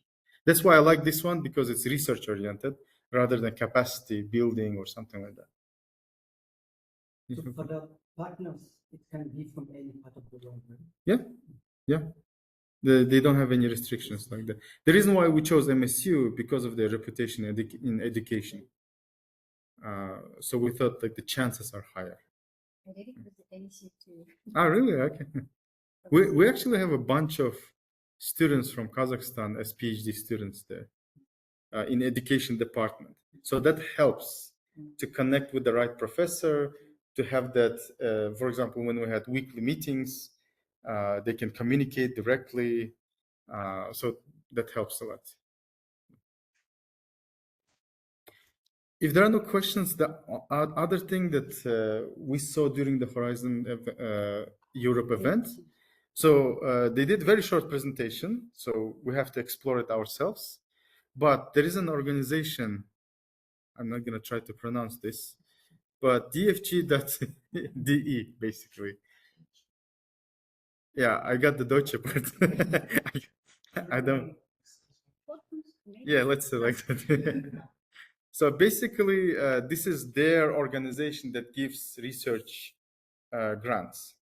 So I'm still yet to explore, but when I look, they have like a collaborative research center calls, specific international research training. So it's both for capacity development and research questions. Like I think like individual research grants are here. So it seems quite big. From what they told us, you have to have a partner from Germany, which a lot of us do, which is you don't have to have multiple partners from multiple universities. That helps. You just need one. And actually, when we asked the representative, is it better to have multiple? He said, no, better to have one partner from Germany and apply together for calls that have that element of international research and so on. So we're still exploring this, but I wanted to show you so that maybe you can explore yourselves, and because they have all the different fields, they have individual research grants, capacity grants, collaboration grants. I actually found one. The deadline has passed, but they had this networking for research, German Universities of Applied Sciences, networking opportunities with researchers from Kazakhstan and Uzbekistan. So yeah. Yeah, exactly. So I didn't find another one like that, but as I remember, the deadline for 15th of April. So I mean, this is what we do, right? When we look for funding opportunities, we dig in, we look for things. If you find something that might be interesting for others at SDU, please share it with the science department, and they will disseminate with those for whom it's relevant. But invite you to explore these opportunities as well. I'm going to look at this individual research ones, this proposal ones. I'm really interested in those. So I don't know if you asked them, the partner in Germany, Mhm. does it have to be a German or anybody in Germany? It has to be an institution, though. No, I Like mean, someone in the institution. yeah, but he does not have to be a German citizen. That's a good question. Yeah. I think the most important thing that the German organization, but not the person, like German person. I think so. Usually, yeah. If he or she is associated with this German Yeah. institution, it's okay. I guess so. That would be my guess, because usually they don't care as much as long as you're like a representative or a partner or assistant professor or professor at that university. The grant, the application would be with that German organization. So yeah, I actually understand you, because sometimes in the United States for strategic grants they require citizenships. So that it's a possibility, but I'm guessing it depends on the calls, types of grants, and so on. So this is something for us to explore. We just learned ourselves, so I was going to look at this too.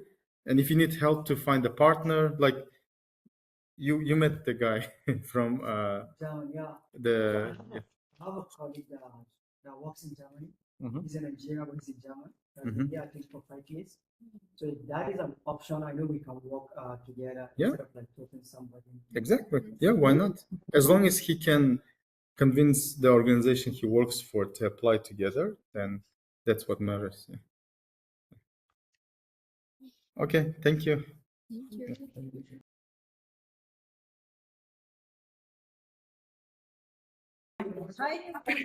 Hi everyone.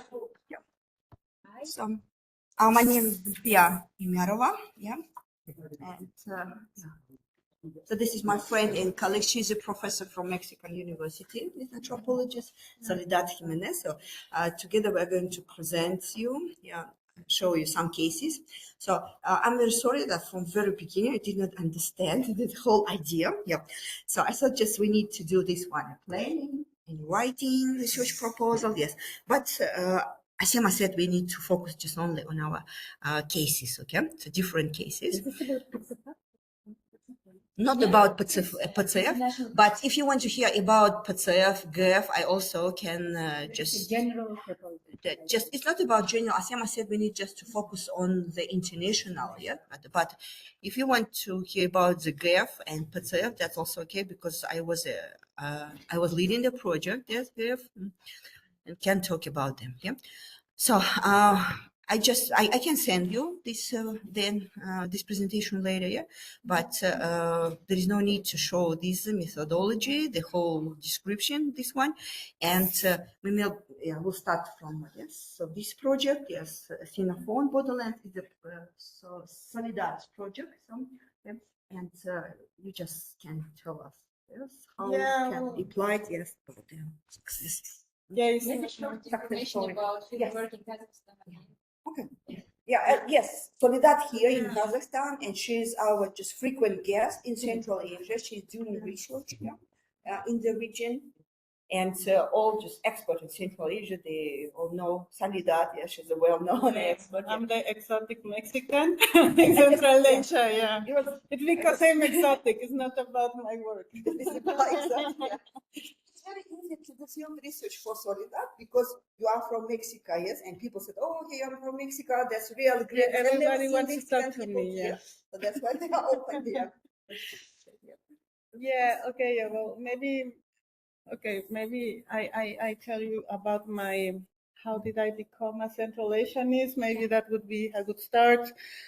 I did Latin American studies at National Autonomous University of Mexico, and back then I had to study 2 languages, and I was very young.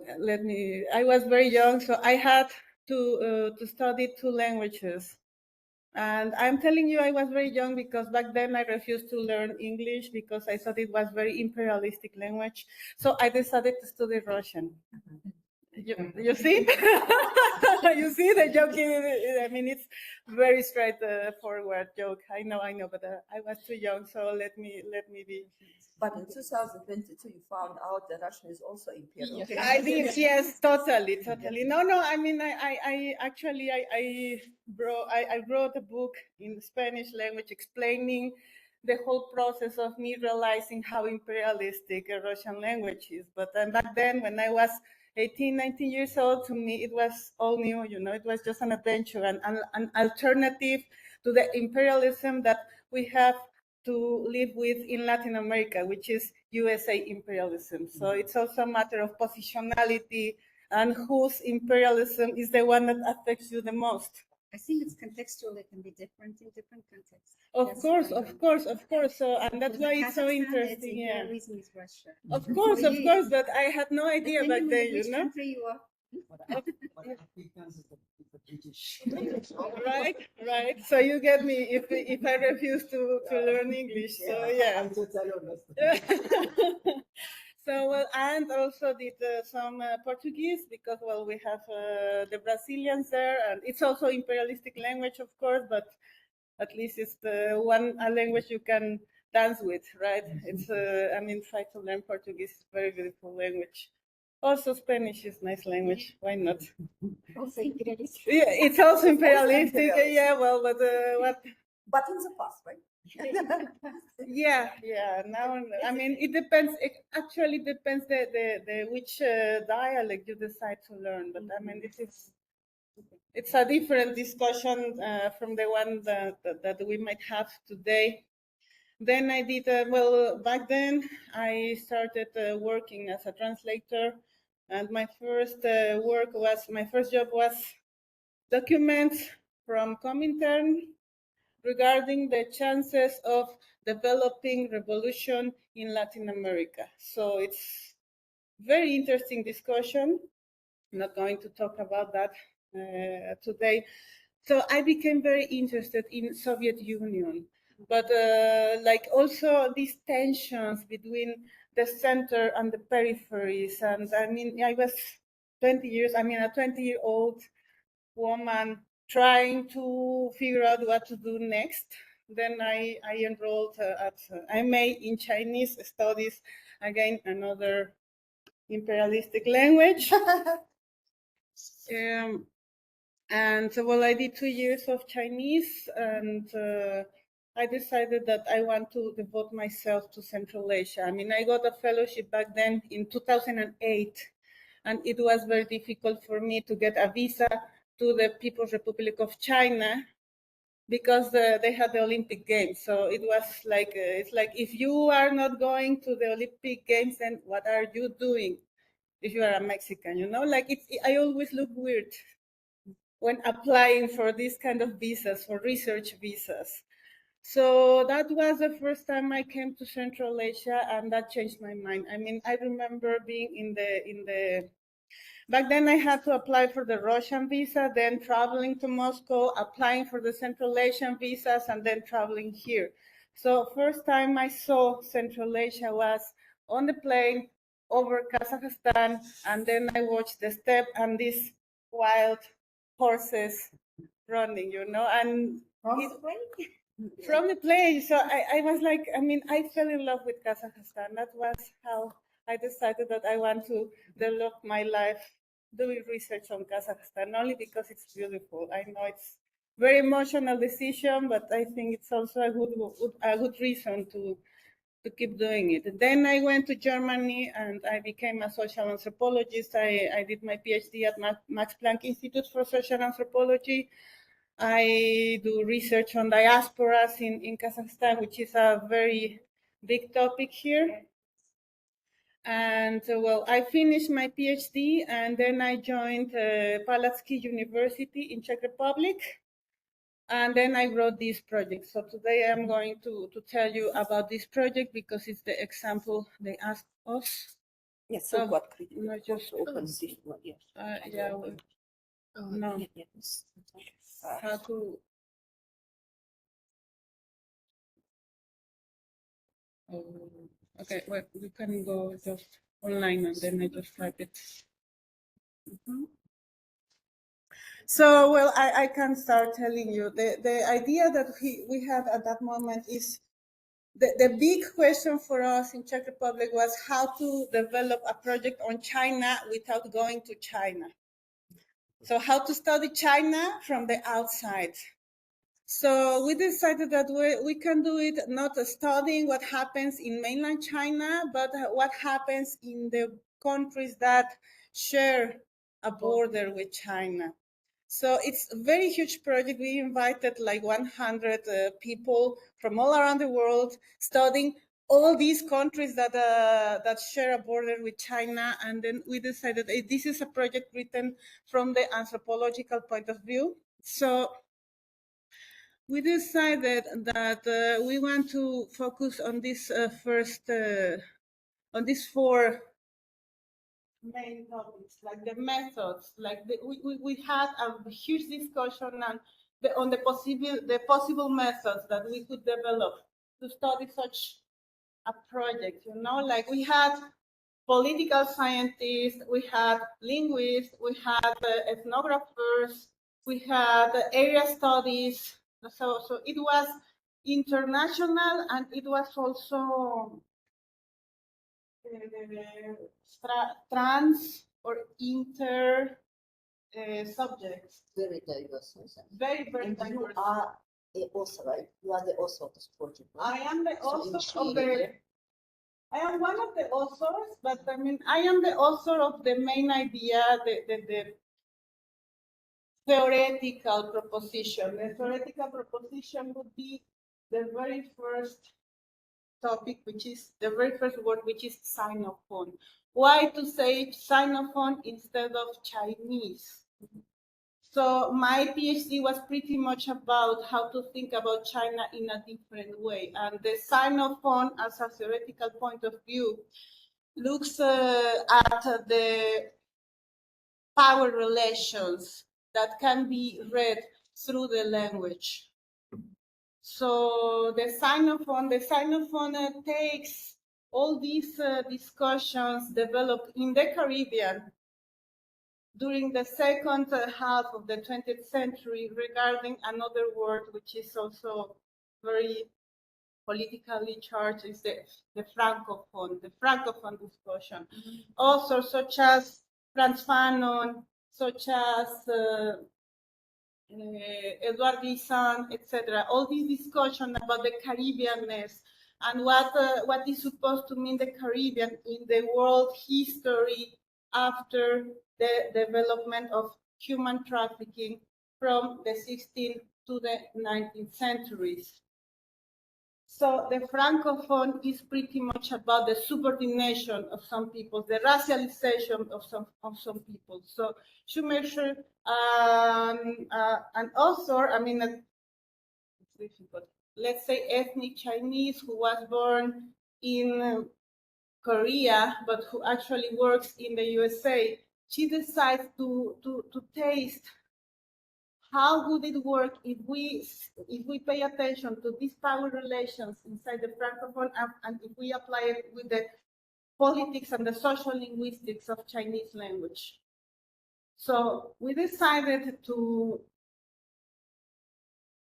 I proposed to use the term Sinophone instead of Sinicization as a way to looking at power relations that could be seen from the social linguistical point of view, but not in terms of Sinicization or the assimilation, the cultural assimilation into the Chinese, as usually has been done in the past.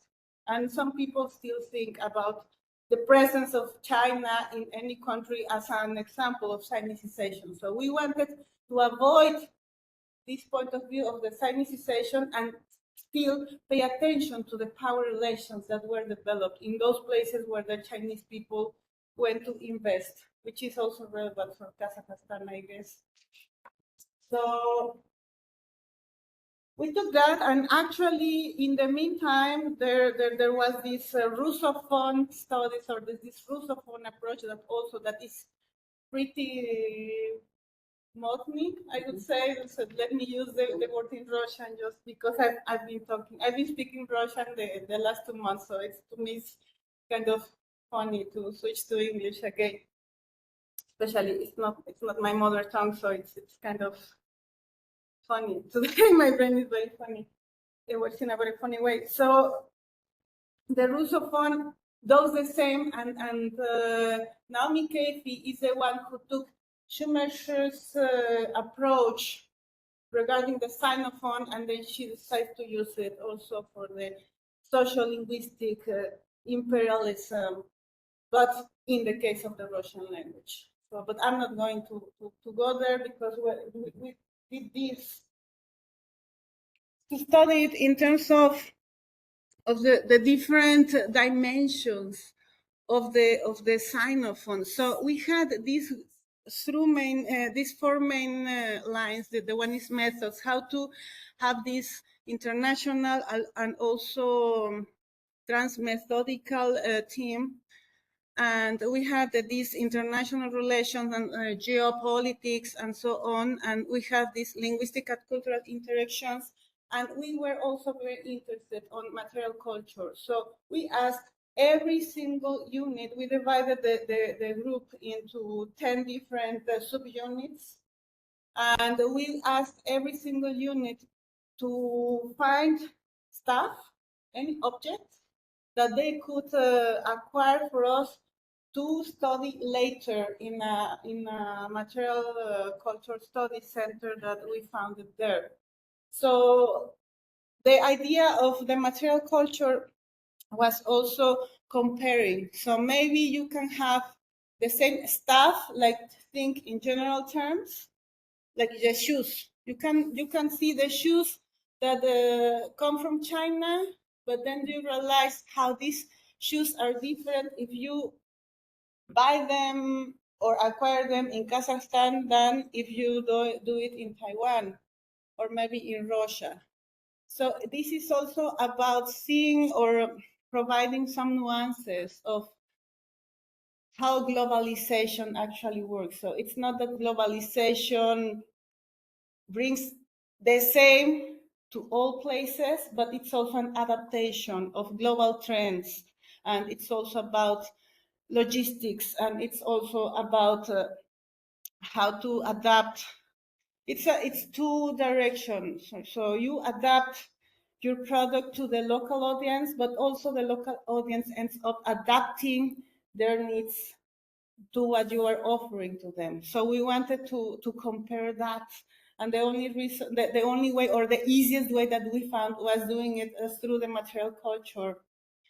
And well, the linguistics and literature reading group was, so we started with these reading groups. The linguistic and literature reading group was pretty much about also the translations. We revised the translations from Chinese into the other languages and the other way around. Which kind of authors were more interesting in both sides, in both directions? Which kind of loan words we could find in every setting, etc. Also, well, the political science, I was not so much involved in the political science reading group. So, Gesundheit, just let me use the German. And, but it was also about how the politicians from the PRC and around the PRC interacted with each other, which kind of networks they had, which kind of projects they had, the developmental projects they had in common, etc. This is, I mean, something I have to tell you is that we pretty much were interested in this so-called New Silk Road project. So that was behind the logic of this reading group of the political science. The well, material culture, I think I was in charge of the material culture one, so that's why I explained you already what was it about. And we got the money. You can see here all the institutions that were involved.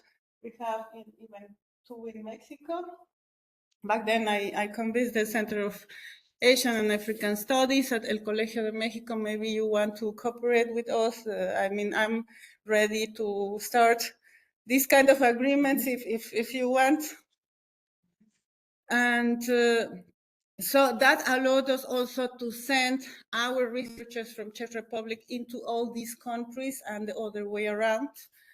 And when we got this money for the European Union, it was 5 years project from 2018 to 2023.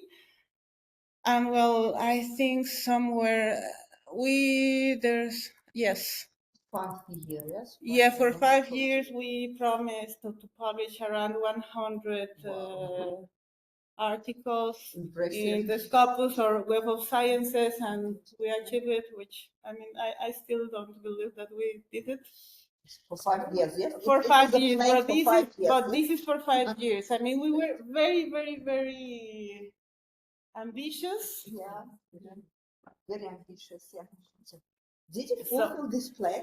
108? Yes, that's the final number. Yeah. Wow. Yeah.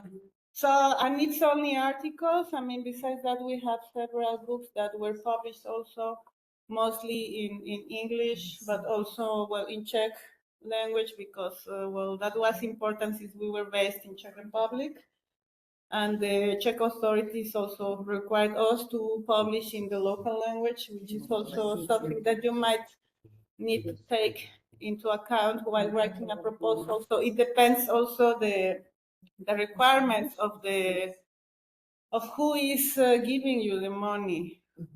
So yeah, well, I think it's pretty much the general idea. And well, if you have questions, then I'll be happy to answer them. We exactly need this project to do in our region. Yeah, projects. yeah, but it cannot be Sinophone, right? Or So you Sino-Russophone. monthly managed to publish 22 articles? Monthly, you said, yeah? Monthly. Monthly. Yes, it's Yeah, well, managed. That's amazing. yeah, well, and something that we also took into account, or we had to consider, because that was a requirement for the European Union, is that the people that we hired would be in charge of writing further proposals. So this one became a project on remote ethnography, which has to do with how to do ethnography, to perform ethnography in those places where you can't just go because it's too dangerous, or maybe there is a dictatorship, and then you don't have the freedom to go and just ask people. So it's about also this discussion of how to not put in danger the people you are studying about. And I think I mean, it keeps going on. So the idea is doing it in the broadest sense, so we could have further development and further, it can grow in different ways and different directions. Yeah. Yeah. So welcome with questions. Okay, yes. More questions. Yeah. Just, Okay. when we saw 108, Already, yeah? In 2023. Yeah, in 2023, yes. thank you. Yeah. Thank you. Great. Yeah. So we're just speechless. Yeah. So when we saw 108 obligations, right? Yeah. Thank you. Yeah. So, thank you, Soledad. Maybe I will focus. Yeah, I have a number of. I am involved in a number of projects. Yeah. I consider myself a historian, political ethnographer, maybe. Yeah. So ASEAN set me to focus on this national endowment. This is a collaborative project, Humanities Without Walls. This is American project. This is the title of our project, 1991. Yeah. So I have just returned. So yesterday I returned from Uzbekistan, from the field research. We visited 3 cities. We worked in Tashkent, Ghana, and Andijan. Yeah. So what do we do in the frame of this project? Yeah. So we just try to understand how just 1991 actually influence different people, absolutely different people. It is just oral history. And we just made a lot of interviews with people, made workshops and conferences at Anjan University and Tashkent sectional universities. So this is this American project because this National Endowment, it's an American organization, and we got funding from that university. So the principal researcher is Mariana Kamp. She's from Indiana, professor from Indiana University. So, and this is we started this project in 2022, and we hope to finish in 2026 this project. Yeah, this is about the Central Asia, so that's why this project involved people from different countries, historians from this Kazakhstan, Uzbekistan, Kyrgyzstan, and Tajikistan. Yeah. So we just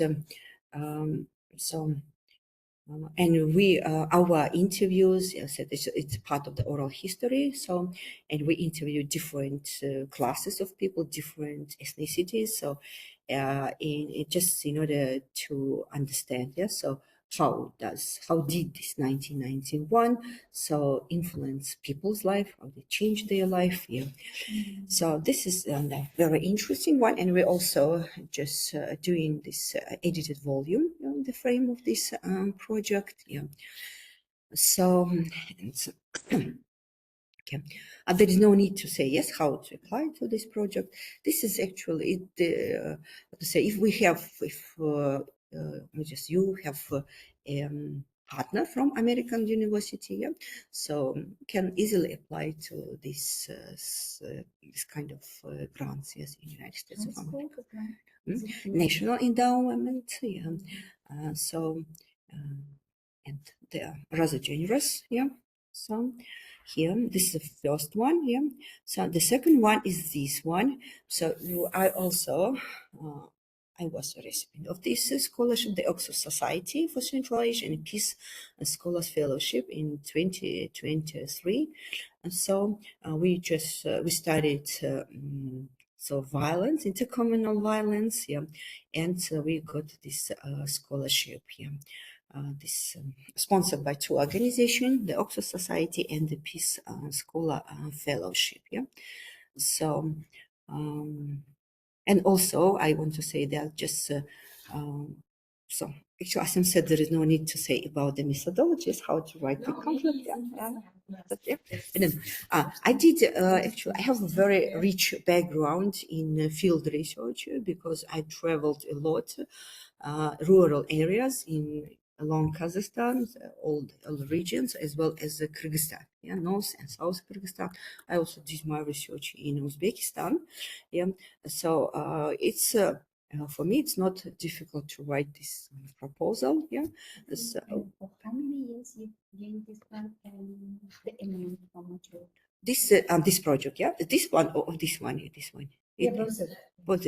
So this one, 1991, this is a big project. We started in 2022, and we just hope to finish it in 2026. Yeah, 4 years. Yeah, the 4 years. Yes. And the amount of funding? Funding. Budget is around $2,000, $200,000. I suppose. Yeah. So, and this is a smaller, yeah. This is just for 1 year. So there were only two people, I and my friend Asel Tutumula. She's a professor from Cyprus University, yes, Nicosia. So this is 1 year, and that amount was just only $10,000, yeah. So. And I want to say here that it was very easy to do this project because mainly based on our field research. Yeah, so we have rich data, so that's why it's not difficult. This is one is that this is a specific scholarship. This is a British academy. We heard about it. So I worked previously at Narcos, so that's why Narcos was one of the organizers of this USTA.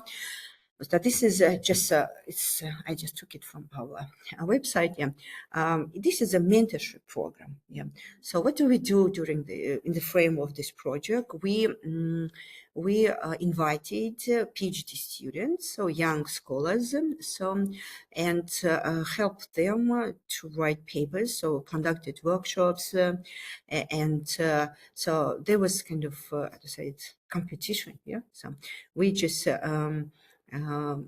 made an announcement, yeah, and then we invited these young scholars from Central Asia, yeah. So they submitted their draft paper and they just showed us that what did they do, so where did they stop, and that's why. And then so next stage was that we invited mentors from the expert of Central Asia. So each mentees had its own mentors, yeah. So and they work for the whole year and then help this young scholar to publish paper in a peer-reviewed journal. Yeah, so it was in 2023 and 2025. Yeah, so there was very interesting experience for young scholars, and just so I don't include here numbers, but most of our mentees, they published papers and they defended their dissertations. Yeah, so this is that this funding we got from the British Academy, and here I want to say just we don't get much money. It's just symbolic, yeah, 50,000 pounds per year, I suppose. That's all. Yeah, we just organized, and all of this money just went for these organizing workshops, inviting mentors from abroad, yeah, and also organizing these conferences for mentees from different countries, from Kyrgyzstan, from Tajikistan, from Turkmenistan. We invited them in Almaty here, and we just for 1 week there was organized them training, yeah, workshops. Yeah. Okay. So this is maybe 3 main, yeah. So my project that which I work for. Yeah. If you have some questions, please welcome. Yeah. Mm-hmm. Oh, yeah. That's all. Yeah. No questions. Yeah. Thank you. Yeah. How field work transformation to projects. Oh, okay. I said if it's interesting for you, so yeah. At the beginning, yes. But I don't know. Asem said, there is no need. They know everything, so there is no need to show this from the very beginning. Yeah. So. If it's possible, I also would like to know, like, are you professors, are you students, graduate students? I mean, which kind of projects are you developing? I think that would be even, I mean, of course, please tell us everything. But I think it's much easier to help you. Yes. If you tell us more about your ideas. Strengthening the society, Central Asian academic society. Yeah. So professors, yeah, most aren't they professors? Oh, okay. No, professors, yeah. I don't know, it's needed. Yes, so we said it's not difficult to develop project if you have data, rich data. So we studied from the topic, yeah, and when we just wanted, for example, so we have a lot of discussions with Solidat, and Solidat also agree, yeah. So we have a lot of data. For example, for me, I just collected more than 500 interviews, yeah. So, and when we see, for example, I don't know, announcement or just even we look at our data, we know exactly, for example, we see the whole project, yes, how it's looks like, and then the process and outcome. So that's why it's to say it's easy when we know this topic. So when we have rich so data, yeah. Okay. Yeah.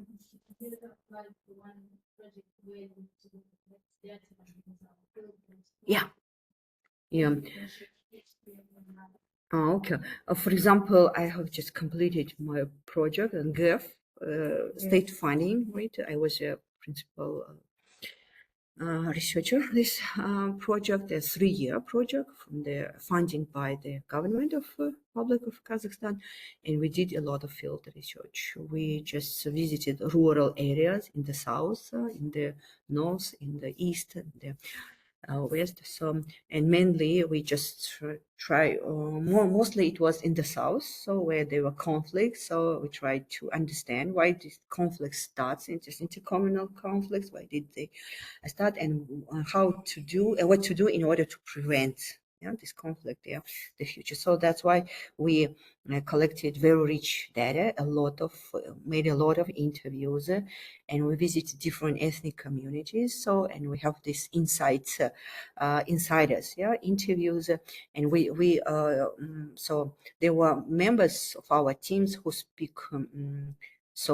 Uzbek language, and we speak with Uzbek communities, Uzbek language, with Uyghur language, with Kazakh people, Kazakh language. Yeah, so in order just to make our data more reliable, just most of all these interviews were anonymous, but at the same time it was insightful because the people actually trust us. Yeah, so and that's they trust us, and they actually told us a lot of very interesting stories. And then we compared their interviews with that. So what did scholars say about it? Yes, and also with some archive, some sources. Yeah. Can I ask a follow-up question? Yeah. Mm-hmm. What software do you use? The qualitative analysis. So focus group, software. How do you In Viva? Yes, we use in Viva. So SPSS. So also SPSS. Yes, survey data, different data we had. Yes, survey data. So the in-depth interviews. And Viva, and so what else? I'm just wondering because we have multiple languages. And Vivo, as I know, Vivo handles Russian, but not Kazakh. So Russian is yes, Russian, English. So Russian. Yes, we translated all these papers, all these interviews to Russian. I'm just wondering how, like, when you translate, the meaning or some things might get lost. So I'm wondering if there is a software that can handle. We use this in Vivo for Russian language. So one of the member of our team, she knows this in Vivo, and she was responsible for this one to do it. Then we translated all of these interviews to Russian language. So, and part of them to English. For software, you can also use Atlas D. Is very useful for combining several languages. And well, if you write me an email, like any of you, it's fine. The University of Hamburg developed a program that you can download for free from them, and then it allows you to also to include the translation already there, so you can compare it. So yeah, I mean there are softwares that can be used to that. So, just adding. I have a question. Yes. So you try to understand China without traveling to China. So by checking the neighboring country. So what was the output like? What was the result? Like the key result achieved from the research? What is the finding? Well, it's not a single finding. I would say it's actually it helped us in the final discussion to challenge the usual conceptualization of area studies. You know, like the idea that there is, in the case of Asia, that we have Northern Asia, East Asia, South Asia, Southeast Asia, Central Asia, and actually that we could develop a more transversal approach.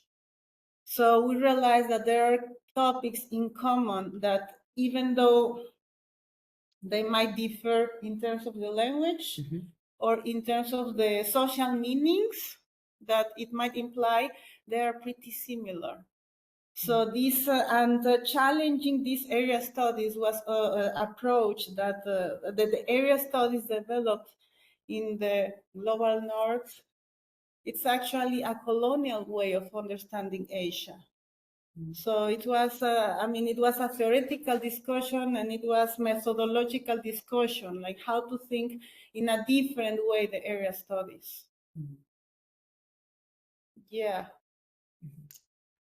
And also like finding nuances. I mean, with this question about the language, I was thinking about a project developed by one of my PhD students who did a project on Brazilian religiosity. So, sorry, let me bring you into Latin America. I'm sorry, yeah. I don't have, if you want to come to, if you want to send your students to Mexico, then I can have Central Asian studies there. So the thing is, my student was interested in understanding the nuances between Candomblé, Santeria, and Voodoo. The three of them being religiosities that were adapted to or combined, that was African religiosities coming to Latin America and then becoming local somehow.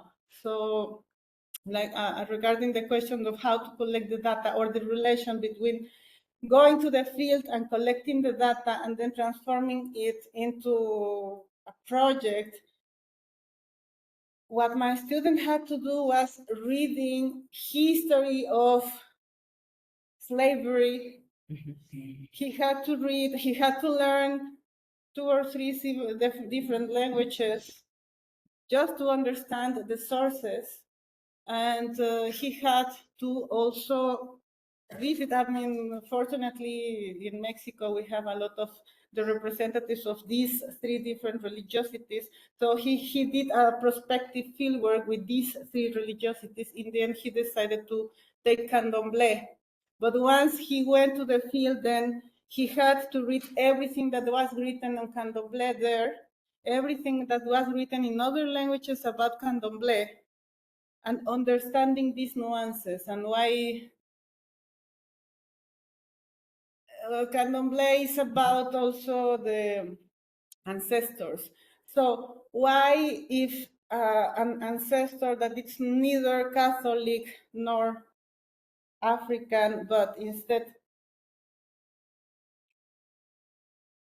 indigenous, it's a very difficult word. Indigenous is a very difficult word, but let's say in Caboclo, which is Caboclo is something that many Candomblesists wouldn't take. Why Caboclo? Why including indigenous, Brazilian indigenous ancestors was so difficult to appropriate for the Afro-Brazilians, for example? So that meant also reading the whole history of how the Brazilian indigenous were also invaded by the Portuguese, imperialistic language. So it's pretty much. Yeah. I said it finished. So sorry for interrupting. So do you? Yeah, no, it's okay. Yeah, maybe Yes. I'm just going too far away. It's research design for the GIF. GIF. Yes. Maybe I just keep brief sentence and then I close and then I shut my mouth. So the thing is that you read as much as possible before, during, and after going to the field. It's not only asking whatever that comes to your mind and putting it down, writing it down. It's also about finding the interconnections. And that's it. Yeah, I shut my Okay, thank you. Yeah, this is actually this is common. Yeah, for GIF is that how to say it? Yeah, so this one, yes, I want to show this one. This is the research design. So we use this one, so novelty, methodological rigor, so clear problem statement. And in 2022, I know that when we got this grant, that I remember that the expert said that this is one of the best project in terms of methodological approach, yeah, and we need to just implement this methodology maybe for the future project, yeah. It was just a teamwork, it's not only my work, yeah. So why? Because we just showed all of this one, it's a clear problem statement, we said just why it's important, and then we have goals, this task, goals, the aim, and then we say, how can we do it? Yeah, so each goals, yeah, we have just carefully, so in detail described how we are going to do it, yeah, and what method we are going to use, yeah. So, yeah, this one. Yeah. So, yeah, and so it was very clear, yeah. Okay, yeah, because I don't know. I can just show you the example of our my project, yeah. So that how we just describe this methodology, yeah. So and yeah, so this is just actually general requirement for GAF as well as for all this international projects. Yeah. So this is hypothesis, theoretical framework, target audience, and we show the significance of our project. Yeah, what else? Yeah. And this is the most important part. Yeah, we said yes. So what research design will we use? And we have a lot of this showed our tables. Described with different analysis like stakeholder analysis. So that's what was done before us and how we are going to deal with these issues. So in different regions. Actually, I think we were just we convinced actually this the expert, and we have this 15. There was 15 points, yeah, the maximum, and we got 14, yeah, from 15, yeah. So we just want to show you here an example, yeah. This one, yeah. No, where is it? Developing, yeah. So tracking, developing indicators. We showed all these indicators that we are going to do it, yeah. So and programs, the budget. This one. This is just for GAF, yeah. So just points, yeah, 35 points, example, yeah. How we are going to do it, yeah. So then we said, yeah, this the quality, yeah, realization of this idea of the program, yeah. So and this each step was in detail described, I said, in terms of our research tools, how we're going to do it, yeah. So and budget, yeah. This is in general, yeah. So this also the part of this, yeah. So monitoring and evaluations, yeah. So yeah. So I can just send you all my presentation.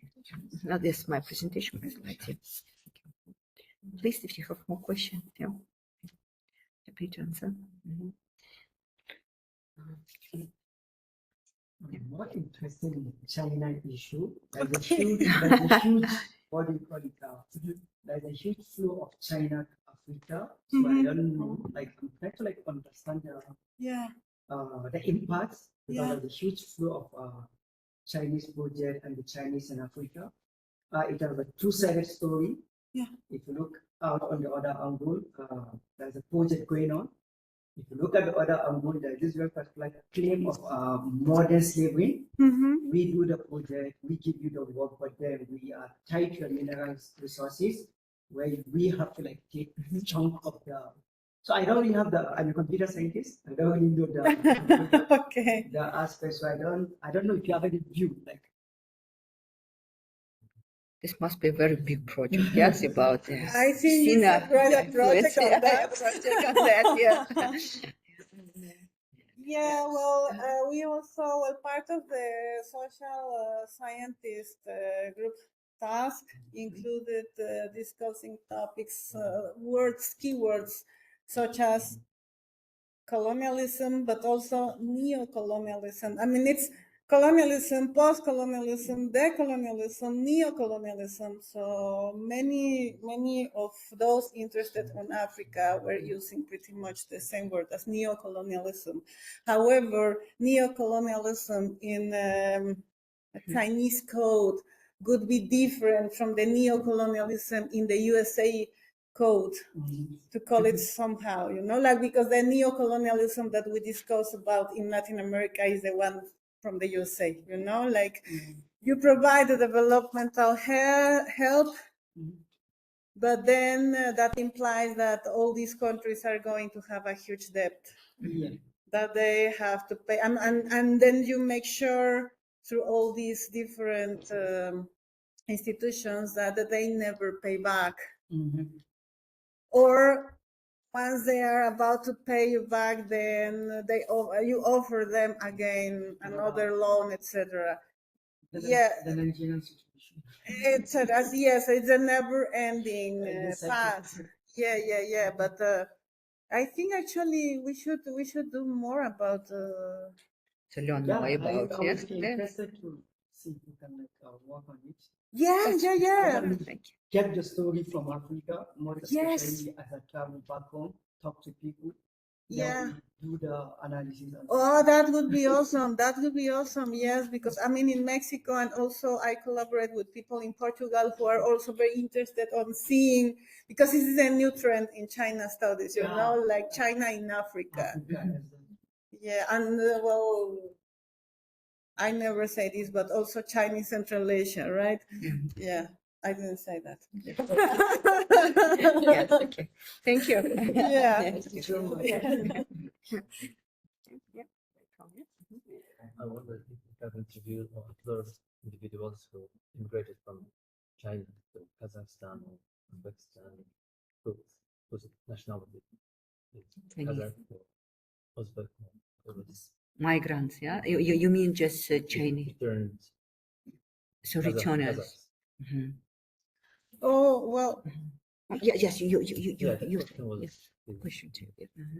Well, I actually did. I do historical anthropology, so I paid more attention to what was and in general, I'm very interested on the relation between China with quotation marks and Central Asia. So this concept of the Western regions that for China is from Gansu corridor, before Gansu became a state inside China, or a region in China. So from Gansu actually to the Caspian Sea, that's the idea, the historical concept of the Western regions for China. So I paid attention to that, and during specific dynasties, mostly the Qing dynasty, that was the last one in the Republican period. That means between 1644 and 1911.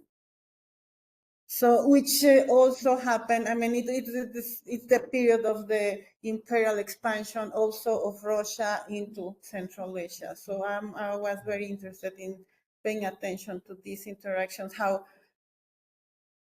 Tsarist Russia and Qing China saw Central Asia as a region to colonize. Yeah. In order to publish 100 articles, you have to press your people. How many people you had in your team? It was about. You are still impressed, yes, by this. Actually, yeah. Well, it was. That was interesting. We were clever about it. It was. We had. Yes. I'm going there. So we had around 100 people, but not all of them published.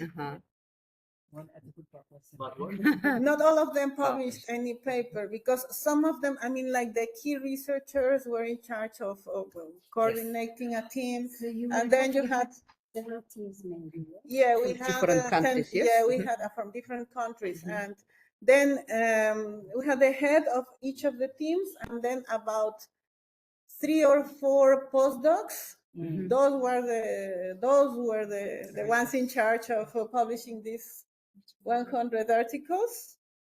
And then we had also PhD and MA students whose labor was basically finishing their thesis. So the heroes here are the postdocs, yeah, and the heads of the teams. Yeah, which was nice because we could also, I mean, we had enough money. It was like 1.5 million euros. So we could offer good fellowships for our PhD and MA students, so they could go to the field and not worrying about anything, but just sitting, reading, getting fat because you cannot do anything else but reading and writing. So yeah, that was the combination, and it worked a lot. Very good. I mean, the principal investigator and the owner of this project. Which institution can own the main? Palacký University in Czech Republic. Yeah. That was the main one. But actually, I mean, I was hired with the money that came from Taiwan, Jianji Wo Foundation. And the project was originally about paying attention of the relation between China and Central Asia. So I was the one in charge of looking at Kazakhstan and Kyrgyzstan, and the other postdoc was paying attention to Uzbekistan and Tajikistan. Well, Turkmenistan, as you know, it's very hard to do research about. Each of them had a specific, yes? Yes. Specific, Yeah. So like yeah. our boss. Divided by region. Yeah. Yeah. Not the region, but also specific, yes? Yes. And just let me finish. Then it was a 3-people team to write the This Other project. So part of the task I was hired for was writing this project. So you said it's funded by the European Union. Yeah. Because we had it before you joined our conversation here. Yeah. We had a presentation related to Horizon. Yeah. And which, I mean, the European Union has so many funding schemes. Yeah. And which scheme you follow here? Because I don't know, it's a huge amount of money. Yeah. And maybe what I have understood from the presentations earlier today, the funding comes to the projects we are applicable, which are not like from the education part, which are not from. So it has to be some kind of intervention, and it has to have a contribution to sustainable development or something. Oh yeah, well, it was a special program that European Union has for those countries in their east. That means Eastern Europe. So Czech Republic was part of these countries that were contemplated into this special program, and the development then was for the Czech Republic. So the money was also for rebuilding or building new places to develop all this research. Capacity building kind of project. Yeah. It's like Because that. I just want to know the name of. Oh, I don't have the exact name with me. Let me go to the. I think it was here. We were here. Yeah, all these things. Yeah. European structural investment funds operation development and education. Yeah. Sure. If there is any funding for Yes. for us. Especially this number, please. Where is it? Not here. Yeah. Are you going to apply again so that we can be the part of it? Yeah, well, actually, Sophia was trying to convince me to do something like that, but for Central Asia. So yeah, let's explore it. Yeah. But I would be very happy to collaborate, of course. Why not? Yeah, and I love Central Asia. I love Kazakhstan. I love Almaty. So if you bring me here, I can write you projects. It's fine. And now she loves SDU too. Yeah, because she loves SDU too. Yeah, you have a wonderful campus, yeah, I love it. And I said to her, SDU means самый добрый университет. She said, really?